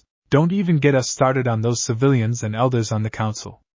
It's their fault Konoha is in the state it's in. Speaking of fault, Kurenai, tell them what you did to Cyclopes when he bad-mouthed the Gaki? Anko says with an ear-splitting grin on her face. Kurenai's eyes widen and she blushes while rubbing her arm. I didn't do anything major, she mumbled, not wanting to be the center of attention because Naruto and Kushina were looking at her. Nothing major? Ha! Asuma told me how you bitch slapped Kakashi in the face twice and slammed him into a wall in the Hokage's office. Then you cursed the man out and ranted about how much of a failure he was for saying you had no talent as a ninja and didn't deserve to be one. It took both Asuma and Guy to pry her off the man and from choking the baka to death. She then spat on him and called him trash and stormed out of the office. Not once in my life have I seen Kurenai so angry. I thought I saw the Shinigami hovering over her head when I went to talk to her. Anko finished and Kushina looked at Kurenai with a shocked look on her face. The red-eyed woman wanted to strangle Anko right now. Yugugo and Hana were covering up their mouth trying not to laugh while Naruto grinned and appeared next to Kurenai with an arm wrapped around the woman, grinning like a Cheshire cat. I didn't know you cared, Kurenai-chan. I feel so happy, he says in a teasing tone and hugs her with one arm, making the woman blush at the contact. Oh my Kami, he's hugging me. And his muscles feel so gria and oh. Bad Kurenai, he's 17 for goodness sake. But what if he's into older women? No. No. Don't think that. She ranted in her mind. Kushina saw this and a gleam appeared in her eye. Anko saw this and was pouting because Kurenai always attracts the hot males. Hey, why does she get a hug and not me? She whined while Naruto looks at Anko and smirks. You might try to cope a feel on me, he says, making her sputter. I will not. She cries out. You're lying, Hibi-chan, he says, making her brow twitch and turns away from him and humps. Naruto then lets go of Kurenai, who let out a small sigh, but on the inside she was fuming because she was enjoying that hug. Naruto then walks behind Anko and wraps his arms around her, making the woman tense up, and then whispers something in her ear. Everyone watches as Anko's face glows red and she starts to giggle like a schoolgirl. He then lets go of Anko and walks back to her mom, who is shaking her head. Kurenai blinks in confusion and looks at a red-faced Anko who is having certain thoughts in her head and looks back at Naruto. What did you say to her, Naruto? She asks, getting a grin from the blonde. Oh, you know, he says and snickers. Karina looks back at her friend and sighs. Never mind. Knowing Anko, she'll try to get you alone if you're not careful. She warns him. I know, and I blame Dad for passing on his gene on having a thing for dangerous women. Naruto says, getting a laugh from Kushina. It's true. I was the only female aside from Sum who scared Minato, she responded, and then heard the door open. They turned their heads to see Enishi carrying Kasumi on his back with her right ankle wrapped up in bandages. What happened to her ankle, Enishi-kun? Kushina asks while the man sighs. She sprained it trying to do a counterattack. Kasumi was wincing in pain and cursed. Sweet Kami, it hurts, she says while Enishi chuckles and sets her down on the couch and places her right leg on one of the pillows. Just stay off of it for a while, squirt, he says, and she nods while laying her head back. Beneheim ran into the room and leaped onto the girl's shoulder and licks her cheek, making her giggle and scratch the fox behind the ear. That was when a puff of smoke appeared and a raptor appeared before Naruto. Anko and Kurenai jumped back when they saw the creature, but the raptor ignores them and speaks. Naruto-sama. Those Konoha nin you and Kasumi-sama chased out have come, but with more ninja. Do you want me and my pack to deal with them? He asks while Naruto shakes his head. No, I'll deal with them personally. You and the others steer clear from them, alright? He says, and the raptor nods. He looks back at Anko and snorts at her. Anko's brow twitches and she was about to pounce on the alpha, but Kurenai places a hand on her shoulder, and she huffs. You're lucky, you overgrown turkey, she says, and the alpha snorts again. Dream on ninja, he says, and disappears in a puff of smoke. Kushina blinks at Anko. Do I even want to know? She asks, and Naruto shakes his head. No, you don't. Ka-san, the Konoha nin have returned. I guess that means I have to give them a reason to take my threats seriously, he says, and starts to walk out of the room, and Kushina speaks to him. Naruto, I'll go with you, she says, and the blonde nods. The two walk out of the recovery room and Enishi chuckles. Those Konoha nin are gonna be going home broken, and that is if Kushina lets them live, he says while the four Kunoichi cringe. Kurenai, Anko, and Yugugo knew how dangerous Kushina can be when she is pissed. Yuzugakure Jungle, Naruto and Kushina, who were wearing face masks that covered half of their face, were leaping from tree to tree with their gear on. Their eyes were once again yellow-orange and with a tint of red in them. They're not too far Kaasan, and it seems there are more of them. Most of them are former friends though. I know. That bastard Kakashi is with them. I'm gonna break that traitor in half, she says and clenches her fists. Not if I do it first, Naruto says, and they increase their speed. The Konoha nin were also leaping from tree to tree with Niji keeping a lookout for the Ryoshi Judai and his partner. They then land in a clearing and start to run across the field. Niji suddenly stops, as do the others. Niji, what is it? Asuma asks, and the Hyuga frowns. Something is wrong here. I don't know why, but I sense 2 signatures heading here, but then they just vanish. Almost as if they didn't exist, the Hyuga replies while the others look at him in shock. What do you mean they just vanished, Niji? Sakura asks while his face remains the same. Like I said, they just vanished. Unless they did a camouflage-based jutsu, then I would have known, he said, but little did they know that underneath their feet, a dark figure was in there, waiting to strike. For Kami's sake, that harpy can't shut up for once. What's the deal with her voice? Is she part howler monkey? Doesn't matter because they're gonna be going home broken or dead, Naruto thought as he snaps his eyes opened. Kakashi tenses up and leaps away from his position, as does Guy and Asuma. Hey! All of you move out of that spot, Guy yells, getting confused looks from them until the ground beneath them cracked a little. Niji, Lee and Tenten see this and hop away from the spot, and the ground exploded. Sakura had her hands covering her eyes from the dust, and when she removes them a fingerless gloved fist descended towards her and hit her squarely in the face, and sending her flying out of the dust cloud.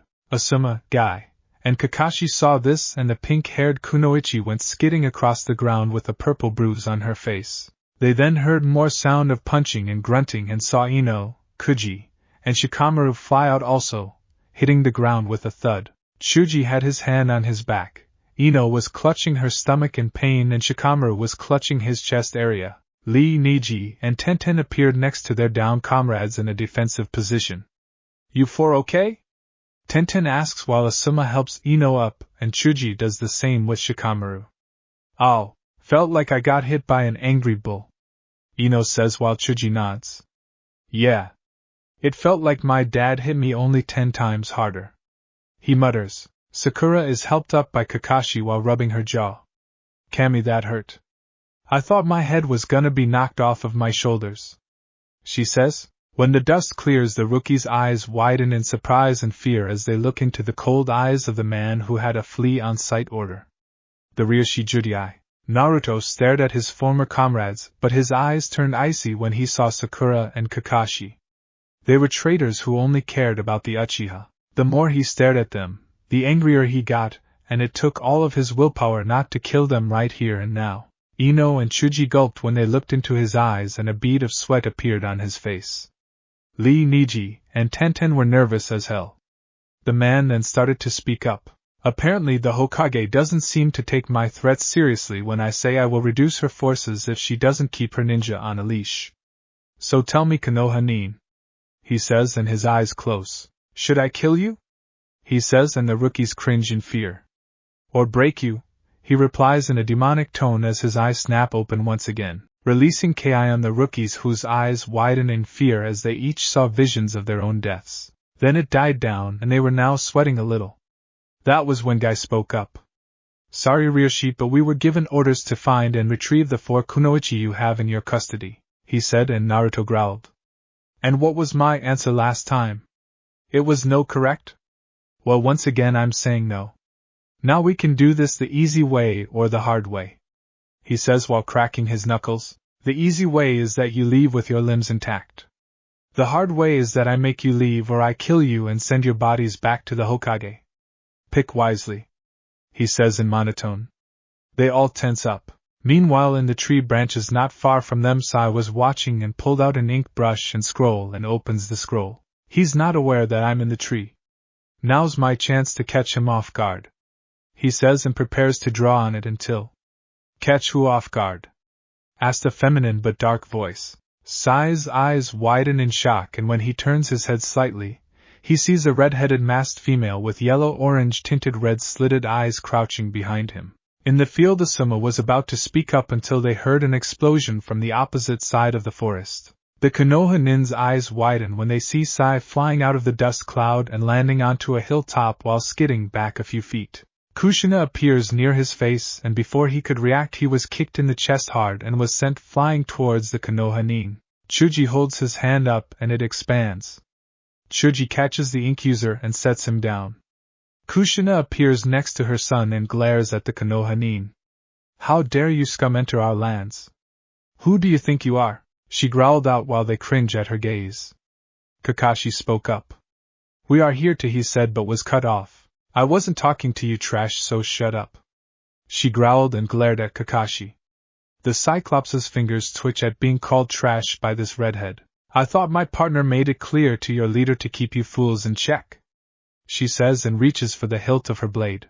I guess we have to send you back in body bags to teach her a lesson in taking warnings seriously, she says, and they tense up. Damn it, Asuma says and pulls out his trench knives. All of you stay on your toes and work as a team. Do not get distracted for even a second, otherwise you can consider your lives over. Asuma calls out and the rookies nod. Kushina scoffs at them and speaks. Do you fools honestly think that your numbers will beat us? You brats are nowhere near our league, Kushina says as she looked at the rookies. Don't get cocky, Iba. They might surprise you with their teamwork, Naruto says, and she nods.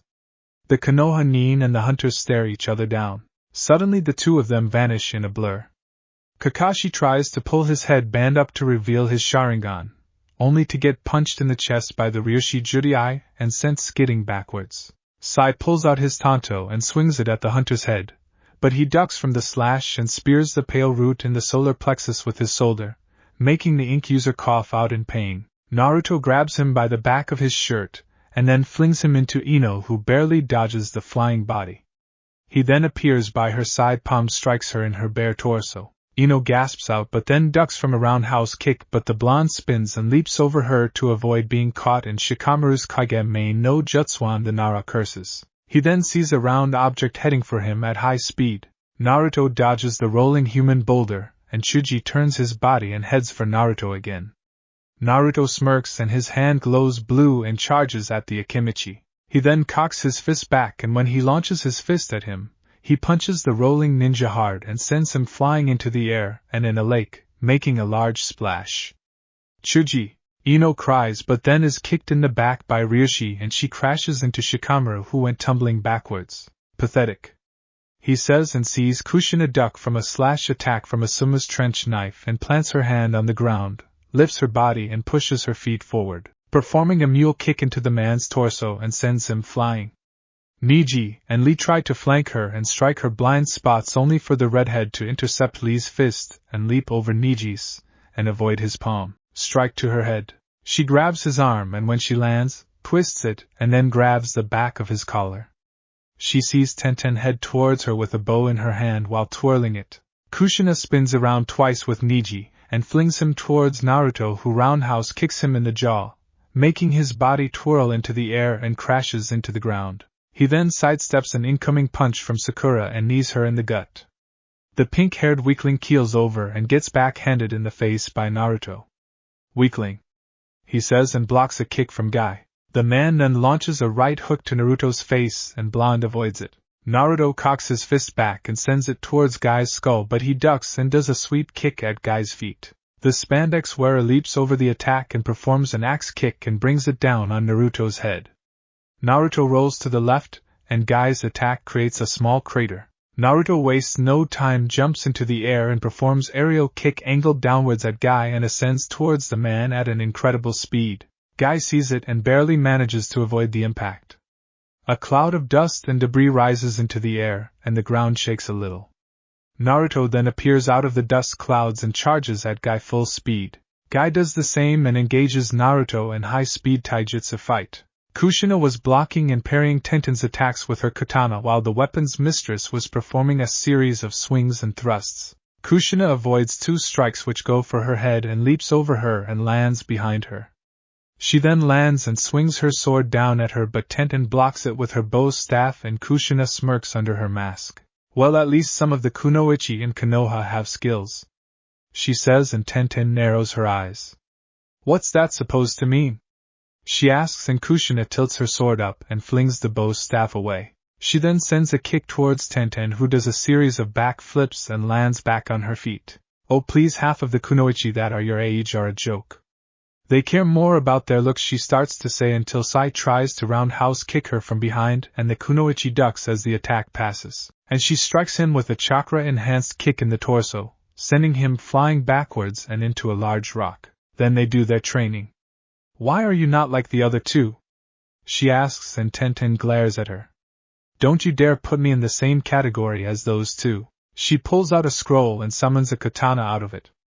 She then twirls it and charges at Kushina at full speed. The two of them engage in a kenjutsu battle, with Kushina, who was performing a series of slashes, thrusts, and parries as was Tenten, but Kushina was using only one hand. I've been training to become a real kunoichi since the day my parents taught me how to throw a kunai. Those two are an embarrassment to not only the real kunoichi but to women everywhere. I am not a helpless little girl who needs a male to save me. I'm the real deal lady, unlike those two pampered girls, she says, and swings her katana at Kushina's side, but she blocks it with the flat end of her sword. I see, she says, and then swats Tenten's sword away, shocking the sword mistress. She then sheathes her sword and grabs Tenten's arm and twists it behind her back, making the girl wince in pain. Kushina then wraps her arm around her neck and puts the girl into a chokehold. Tenten lets out a gurgling sound and grabs Kushina's arm and tries to pry it off, but her grip was too strong. You are strong, but you have a long way to go before you're at my level, Tenten Higurashi, she says, and her eyes widen. How do you? She started to say, until Kushina releases her neck and arm and then kicks her away, and then stops an incoming kick from Lee and a palm strike from Niji by grabbing his wrist and Lee's ankle. She then smirks and starts to spin while swinging the shock taijutsu user around the air. She then stops and slams Lee into the ground face first, and she grabs Niji by the neck and slams him into the ground hard, creating an imprint of the boy. Nice try, she says. She then hears a bone-shattering punch and a scream at Naruto's direction, and sees Kakashi get punched in the ribs by a chakra-enhanced punch, and then keels over from having 4 of his ribs broken. Naruto kicks him squarely in the jaw, and he hits the ground face first. Asuma sends a right hook at the blonde hunter, but then the hunter blocks it with his palm and strikes the man in the side with an elbow. Guy swings a right hook at his face, but Naruto crouches down and plants his hands on the ground. He pushes his lower body forward with his legs spread out and locks them around Guy's waist, shocking the man. Naruto smirks under his mask, and then he twists his lower body and swings it around with Guy still locked in his legs, and he then flings the man at Asuma, and they are sent tumbling through the grass. He then sees Chuji in the air with his arms expanded, and he comes down performing a hammer fist at Naruto, who leaps back as the move creates a small crater. Chuji then gets up and starts swinging a series of left and right hooks at the hunter, but he ducks and evades them. Girl, hold still, Chuji yells as he swings another right hook. Naruto stops and grabs the enlarged hand, shocking Chuji, who then tries with his left, but Naruto catches it also and squeezes both hands tightly. Chuji struggles to push his arms forward, but Naruto lowers the fists down slowly as the Akimichi continues to struggle. Naruto then smashes his forehead into Chuji's, stunning the bulky nin. He then performs a left and right hook onto his face, and then punches him into the gut hard. Chuji spits up saliva, and Naruto grabs him by his mane and flings him over to Ino, who barely catches him, and they both skid back a little. That was a bad move on them, because Naruto appears before them and kicks Chuji in the stomach with enough force to send both him and Ino flying. Shikamaru had a look of shock on his face. Unbelievable. This guy is too strong and too fast. He doesn't let his guard down for even a second. He ranted into his mind, but then Naruto vanishes and palm strikes Shikamaru in the face, sending him backwards. You shouldn't daze off, Nara, he says as Shikamaru crashes into the ground and darkness consumes his vision. Kushina is seen holding a struggling and squirming Sakura in the air by her throat. TCH. Are you even a real kunoichi? Look at you, you're so pathetic, she says, and adds more pressure into her hand, squeezing the pink-haired girl's throat even further. It would be an insult to kill my clan to kill a weakling like you. I won't even feed your corpse to my summons. She then throws Sakura with enough force to send her crashing into Sai, who lets out a grunt. Naruto then appears next to his mother with a bored expression on his face. Niji and Lee struggled to get out of their imprints in the earth. Tenten was rubbing her sore back and Kakashi was now clutching his left side. Asuma and Guy were panting heavily and had bruises on their faces. Damn it! We can't fight them like this. They're too strong. We have no choice but to retreat. Asuma says and Guy nods. Yes. I agree. He says and Kakashi just grunts out a hi. That was when Naruto decides to speak up. I suggest you leave now while your limbs are still intact with your body's Konoha Nin. This is your last and final warning. Next time I will kill you and your heads will be mounted on my wall. He says, getting looks of horror from them. Asuma gulps and nods. Chuji appears with Ino's and Shikamaru's unconscious forms under his arms. Let's go, everyone. This mission is a failure. He says and they all nod and shun Shin away. Naruto looks at his mother and I smiles. Well, that was fun. I got some exercise from kicking their asses, he says, while Kushina I smiles back. Come on, Sochi, let's go back. She says and they shun Shin away. Underground compound. Kasumi was talking to the four kunoichi about the times when her, Naruto, and their parents traveled around the elemental nations hunting missing nin and meeting new people. Enishi was sleeping on the couch with a Playboy magazine covering his face. The four kunoichi were amazed and Anko spoke up. So Kasumi, when did you get your first kill? She asks and Kasumi thought about it. I was 8 when I got my first kill. I killed a Chunin from Takigakure, she says and their eyes widen. How did you take it? I'm killing another person at that age? Kurenai asked and the redhead sighs. I lost my lunch and cried for a while. Tusan told when I reacted that way it means I felt remorse for killing another person and didn't enjoy it. Let me ask this. Why would you 3 leave your village for Naruto? She asks. Yugogo, Kurenai, and Anko look at her and think for a while. That's when Anko spoke up. To be honest with you, Kasumi, it's because Konoha has fallen from grace the day the Yondaime died. It's become dirty and rotten and worse, the Hokage is not as powerful as we all thought. The civilians and elders have taken most of the Kage's power over the village and are now deciding the fates of our comrades. They don't care about us. They only care about themselves and power, and I will not stay in a place that won't give a damn about my life. I say to hell to Konoha. I'd rather be a missing nin.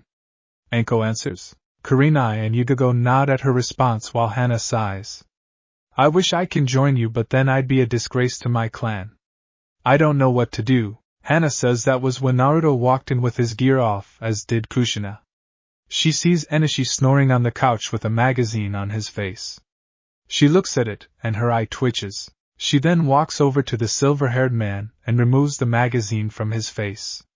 She then leans over and kisses him on the lips. Enishi opens his eyes slightly and wraps an arm around her back and deepens it. The four kunoichi look away. Kasumi covers her face with a pillow and Naruto rolls his eyes and looks the other way. After kissing for 10 minutes, they stop and Kushina pushes herself off her husband, while he smirks when he gets a look of her cleavage. Hey Shina-chan, he says. She just smiles and grabs his hand, pulling him off the couch and heading out the door with his hand in hers. Oh, where are we going? He asks, and she looks back at him with a seductive look on her face. To make me happy, she says as they exit the room. Kurenai's, Anko's, Yugogo's and Hana's eyes widen but still have their heads turned. Kasumi was mumbling words into her pillow and Naruto's brow twitched. Okay, I did not need to know that. He mumbles. Enishi has a shocked look on his face, but then a huge grin appears on his face, and he then picks her up bridal style, getting an eat from her. I'm gonna make us both happy, he says with a perverted grin on his face, and he shunshins him and his wife to their private room. Inside of a cave were 9 shadowed figures, and each of them were wearing black cloaks with red clouds on them. They were standing in a circular pattern until the one with the ripple-like eyes spoke up. Setsu, were you able to find out anything about the Kyuubi Jinchuriki? He asks, and the half-man half-plant shook his head. No, Leader-sama, the location of the Kyuubi vessel is still unknown. We have searched every part of the nations for his location, but it seems it was all for naught. After his banishment from Konoha he just disappeared, Setsu explained while the man's eyes narrowed. So he just disappears without a trace? It's possible he's hiding knowing that we are after his bijou, Kisame says while Itachi remains quiet. This will take our plans back a little, yeah, Deidara says, and the hunchback next to him scoffs. You think? Without the Kyuubi our plan will not succeed, and I hate to wait, the hunchback says. A figure with green eyes spoke up afterwards. Sasori, stop your complaining. If Kisame and Itachi had gotten the vessel back, then we wouldn't be in this situation, he said while Itachi and Kisame glared at him. Shut up, heart stealer. We would have gotten the brat if Jiraiya hadn't showed up. We were no match for him since he is the strongest of the Sannin, and would have killed us even if more of us showed up, the Sharkman growled. So you fuckers just ran away like a bunch of pussies? Pathetic. If it were me, I'd sacrifice that old shit to Jashin-sama. A man with purple-red eyes said. Watch your mouth, Haiden, before I shave you with Samahata. Kisame threatened, and Haiden was about to retort until Pain flared his chakra. Enough. Despite the setback, we'll still continue with our plans. Deidara, Sasori, you are to head to Suna to capture the Ichibi container. The rest of you have your bijou to capture also. The Kyuubi container will be the last we go after if we manage to find him. You are all dismissed, he says, and the 7 members vanish. Konan looks at her partner and speaks. This isn't good, Pain. With the Kyuubi's disappearance we can't complete. I know, Konan, but until the boy shows himself we can do nothing, he says, and they also vanish from the cave. Uzumaki underground compound. Naruto was in the armory sitting in a chair sharpening the metal head of a spear with a smooth rock. After doing that for a few minutes he looks at the throwing weapon and analyzes it, looking for any scratches or chipped edges. He then gets up with the spear in his hand and twirls it a few times while he headed to a target. He stops twirling it in his hands and looks at the target for a while. A smirk appears on his face, and he rears his right arm back, and then with a quick throw he sends the spear soaring at the target. Shuck, the head of the spear hit the bull's eye and went through the target and pinned it on the wall. Naruto looked at what he did and smiles. Awesome. The spear penetrated the wall, he says as he walks over to the impaled target and pulls it out while the target falls to the floor. He inspects the head of the spear and twirls it. Not a scratch on it, he says to himself, and then places the spear back on the weapons rack. He heard a whistle and turned his head to see Anko, who was leaning against the wall smirking at what she saw. Remind me to never get in your line of fire, Naruto, she said, getting a chuckle out of him. I didn't throw it using my full strength, Anko. If I had, then there would be a series of holes going through the compound, the blonde hunter stated. Anko's eyes widen in awe when he said that. I don't know whether to be impressed or scared. I feel sorry for the bastard that ends up being your prey, she said with a grin on her face. Naruto watches Anko look around and check out the different weapons. I have to admit, these weapons are pretty amazing. You've been trained in using all of these? She asks, and Naruto nods. Hi, I have. Ka-sen and Enishi were slave drivers when it came to mine and Kasumi's training, he says. Anko blinks, wondering what type of training he had to go through. Was it that bad? She asks. If I had to pick spending my life in the forest of death over their training, I'd pick the forest of death, he answered. Anko nearly fell over when he said that. Are you serious? The forest of death is one place you don't want to live in. Why would you pick that over training? She yelled. Naruto smiled, revealing his canines, and spoke. Believe me when I say the places I've been to and trained in make that place look like a kiddie park, he says while her jaw dropped. I can tell you're not kidding. Kushina-sensei was a sadist when it came to training me, Nai-chan and Yu-chan. I can't even imagine the torture she must have put you through. You poor unfortunate bastard, she says as she walks over, pats him on the back. I lived, and that's what counts. I think she scarred Kasumi for life, though. Whenever Enishi mentioned the word dodge, she'd twitch and have her hand on her kunai pouch, he replied while in a thinking pose. Anko's eyes were now owl-shaped. That poor girl, she muttered, and her face returned to normal. Anyway, I wanted to know something, Naruto, Anko said while she followed Naruto out of the armory and through the lit tunnels. What is it? He asks. Those raptors, do they come from a summoning contract? She asked, getting a nod from Naruto. Yes, they are, but they're a part of an old contract that has been around since the age of the Rikudo Sennin. It consists of ancient creatures who were a part of the evolutionary chain. Back in their time they were considered the ultimate predators. Raptors are not just hunters, they act as a team and are smart. Facing one of them would be impossible because of their claws, but to face more than one is beyond suicide. They'll rip you to shreds before you even have a chance to scream. Trust me when I say being killed by a pack of raptors is the worst death you can ever have. Naruto explained. Anko was speechless. So I guess wandering the jungles here alone would be a bad idea, right? Naruto nods and smirks. Yes, but there are creatures out there that are more dangerous than the raptors. He replies. Wow, and what about your eyes? They changed when we faced you and your sister not too long ago. Naruto closes his eyes and opens them again, revealing a pair of yellow-orange slitted eyes with a red tint around the pupil. I gained this when I passed the tests of my mother's clan and from the bosses of the summoning contract our clan has. He answered and deactivated them. While they were walking through the underground compound, Anko was rubbing her left shoulder and Naruto noticed. So that snake left his mark on her too, eh? I can get rid of it since it's weaker than Sasuke's version. I'll ask her later if she wants it removed. He thought and spoke up. Your neck bothering you? He asks and she nods. Yeah. That stupid snake's hickey is bugging me. I swear when I see that bastard I'm gonna mount his head on my wall. Right after I skin him alive and castrate the fucker. She muttered while Naruto smirks. It seems that I'm not the only one who wants to hunt that snake. He is on my top list along with the Uchiha brat and Akatsuki. Naruto replies while Anko looks back at him. Do you actually think you can beat Orochimaru? The guy's a Sannin for crying out loud and managed to kill the Sandame and Yandame Kazekage. She states while Naruto scoffs. Only by mere luck. Orochimaru beat the old monkey because he was old. If he was 10 years younger then Orochimaru would have had his ass handed to him. The Yandame Kazekage was an arrogant and stupid fool for trusting Orochimaru and paid for it with his life. While Orochimaru is strong he acts like a snake. He waits for his prey to let its guard down and strikes without warning. Plus from the way he fights his style is based more on ambushing the opponent than doing a frontal assault. He stated while the snake mistress gawks. Still, do you honestly think you can beat a guy like Orochi-teen? She asks with a skeptic look on her face. Considering the fact that he's arrogant, and doesn't have the guts to face someone stronger than him, yes I can beat him. He says and smiles a predatory smile. Besides I'm pretty sure you'd like to see his head mounted on a wall, and displayed as a trophy. He said while a smirk appears on her face. That smile suits you, Gaki. You sure I'm not rubbing off on you?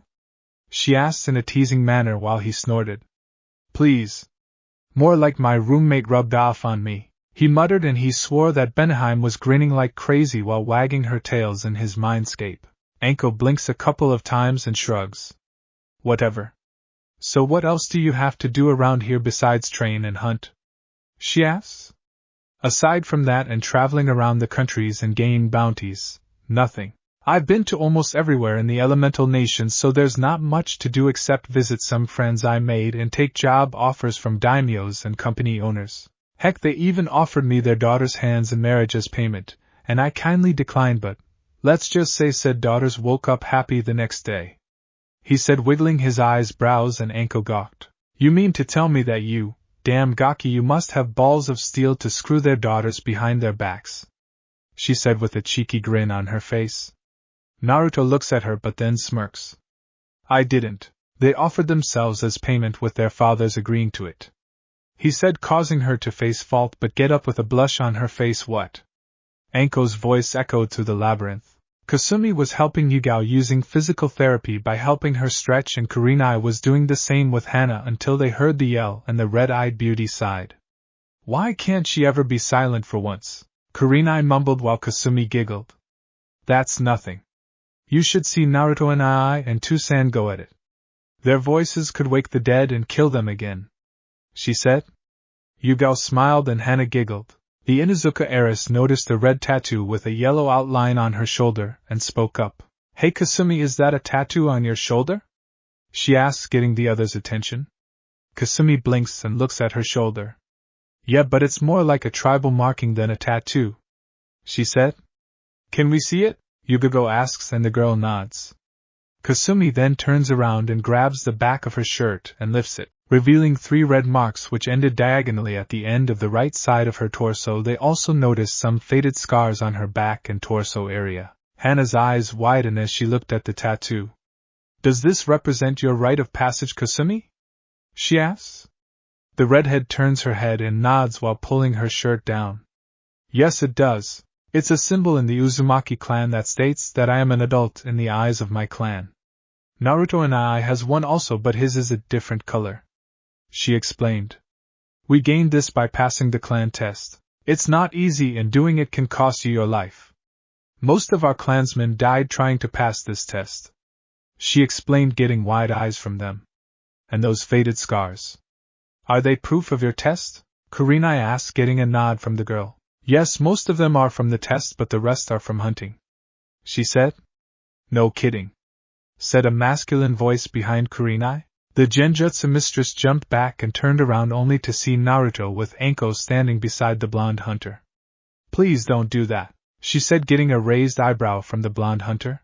Don't do what? He asks, making her brow twitch. Appearing and disappearing out of nowhere. It's creepy, she mumbled while he smiled. I know.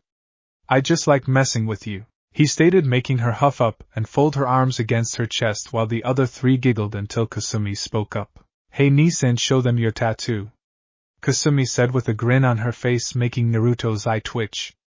No. Why not? Hana whined, wanting to see what his tattoos and body looked like. Because if I do, a certain someone in this room will rape me, he answered, and got slapped on the shoulder by a blushing Anko. Jerk, she muttered, but then jumped when he popped her in the ass with his hand. Behave or I'll put you over my knee and spank you, he said, wagging his finger in front of her face while she pouted.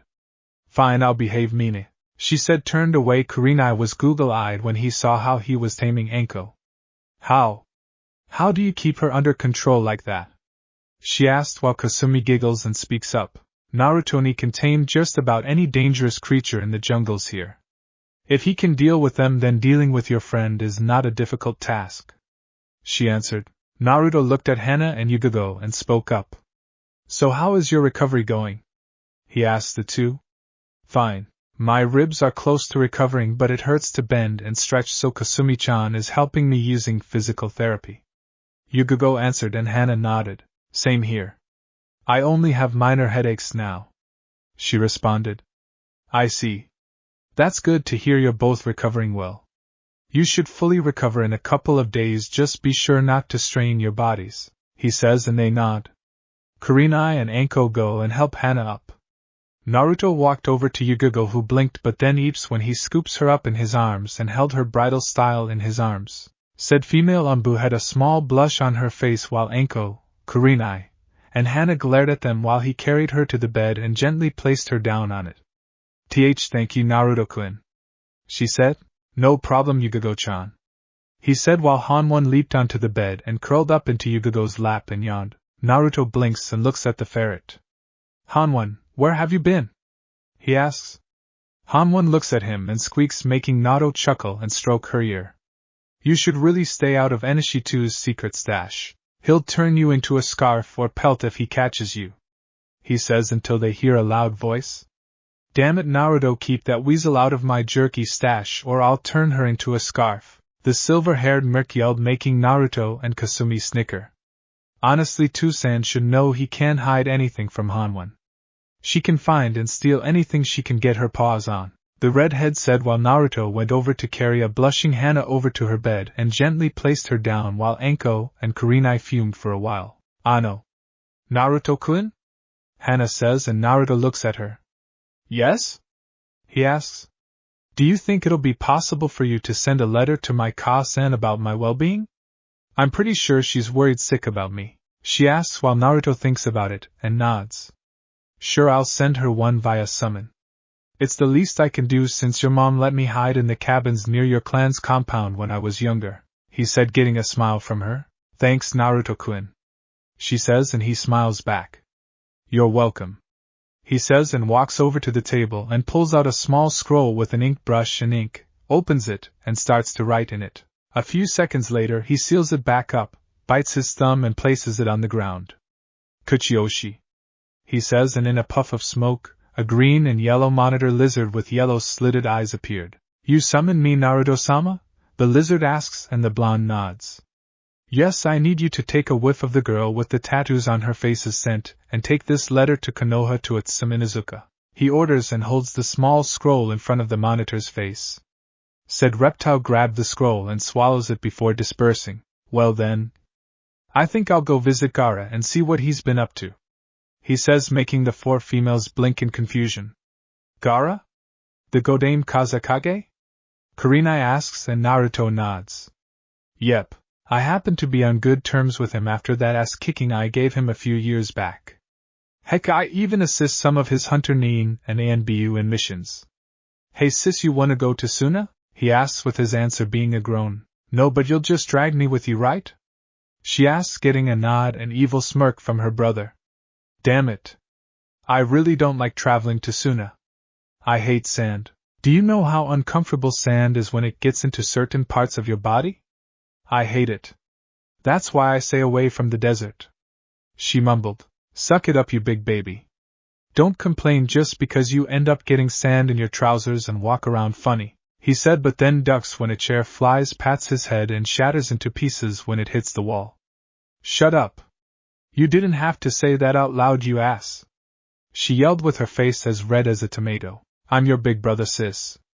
I can embarrass you whenever I want to, he says with a cheeky grin on his face while a tick mark appears on her face. I swear one of these days, Aniki, I'm gonna get you, she mumbles and shins away while he laughs. I look forward to it, Imuto, he says, and shins out of the room also. Kanehigakure Inuzuka compound. Tsum was sitting on a couch looking at a picture of her and Hana, who was 11. She in front of the camera grinning with the Himera triplets sitting in front of her. Said triplets were laying on the floor near Tsum, and one of them whined while looking up at the sad matriarch and nuzzled her arm with his nose.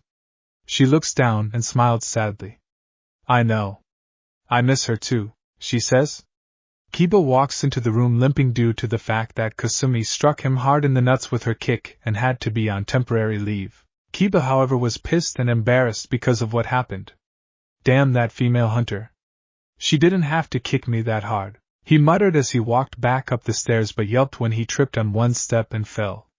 Tsum chuckled when that happened and felt sorry for her youngest pup.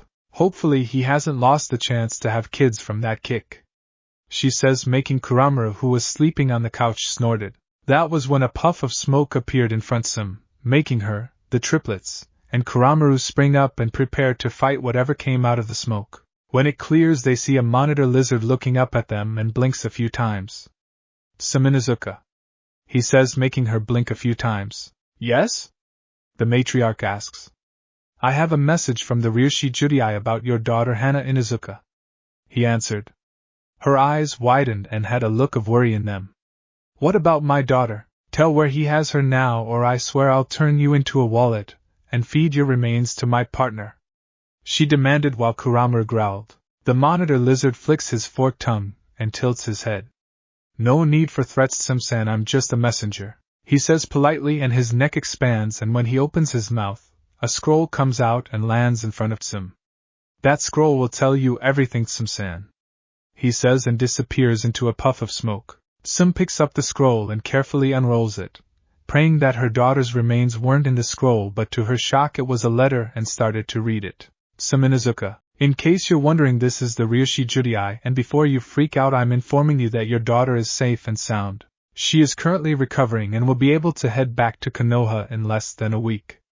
Her injuries were not fatal, but they were serious, so I treated her and her partner. You also have 2 choices. I can have my summons escort your daughter back to Konoha so she won't classify it as a missing nin, or you can head to the Yuzuno Mori and my friends will escort you to a hidden location, but do not have any Konoha nin come with or follow you, and do not inform the Hokage about this. I'll trust your judgment and pick wisely. Sincerely, Ryushi Judai. P.S. Thank you for the time you saved my life. I owe you and your clan a lot. Tsum finished the letter. She was glad her daughter was safe but was skeptical. She couldn't inform the Hokage or have any Konoha nin follow her. What was she supposed to do now? But what confused her the most was the thank you for saving his life a long time ago. She sat down on the couch and began to think about what she could do to get her daughter back. Kaze no Kuni Desert. In the windy and sandy desert of Kaze no Kuni, two hooded figures were walking across the desert. They were Naruto and Kasumi. While they were walking, Kasumi was holding her cloak close to her body and her eyes were squinted. "I hate the desert," she says to herself. Naruto rolls his eyes as they kept walking through the windy desert. "Stop fussing already, Amoto.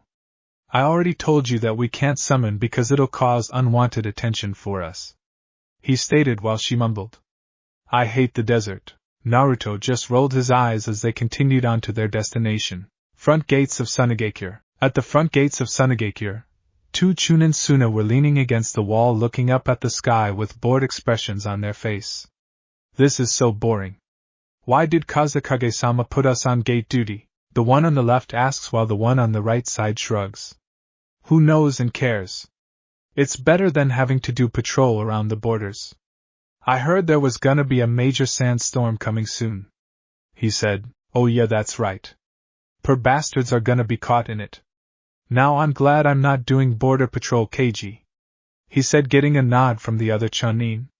"Too true, Sito, though I'm worried about my sister being on border patrol," Kaiji says, causing Sito to chuckle. "Keiji, Kaion can handle herself. She is a Jounin and one of the best wind users in our village aside from Temari-sama," he stated. I know, but I can't help it," he mumbled, making Sito chuckle. He was about to say something until he heard a cough which got their attention. They looked in front of them, and suddenly gawked. It was the Ryoshi Judai, Hunter God, and his partner Akamashin, Red Devil. "Hey you two, how's it going?" Naruto asks until they regained their composure. "Ryoshi-sama, Mashin-sama, how's it going?" Keiji asks, only to be bopped in the head by Sito. "Baka, don't say something so casually to them. Do you want to end up like that missing nin Taro?"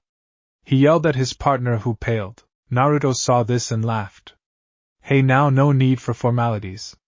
Me and my partner just came here to meet with the Kazekage if he's not too busy," he stated, getting a nod from Keiji. "I see. Well, the Kazekage is in a meeting right now with the council, but you can enter the village if you want," Keiji says. "Alright, we'll do that, and don't worry, we won't cause any problems. Just be sure you don't become a missing nin in the future," he said in a mock serious tone. Keiji paled and started to sweat bullets while Kasumi sighs and hits him lightly in the ribs. "Stop scaring the gate guards. It's bad enough most of the boys my age are afraid of you in this village," she stated, getting a shrug from her older sibling. "Whatever. Let's go find Temari-chan and hear gender-challenged brother," he says, causing Kasumi to snicker as they passed the gate and entered the village. Meanwhile, two figures wearing straw hats and black cloaks with red clouds on them were walking through the desert heading towards Suna. They were Deidara and Sasori. "Heh, it's been a while since you visited your former home, yeah?" Deidara asks Sasori, who grunts. "It has indeed. It's a shame my old home has gotten so weak after the wars. To think it has become the weakest of the 5 major countries," he mutters. "From what I heard, Suna has regained more of its military force back when the Wind Daimyo gave them more funds and higher-ranking missions since they cut off the alliance with Konoha, yeah," he explained. Sasori looked back at him and back at the sandy desert. "Interesting. The so-called strongest village in the elementals is not so strong after all since they banished the Kyubi Jinchuriki." Deidara snickers and nods. "Yeah.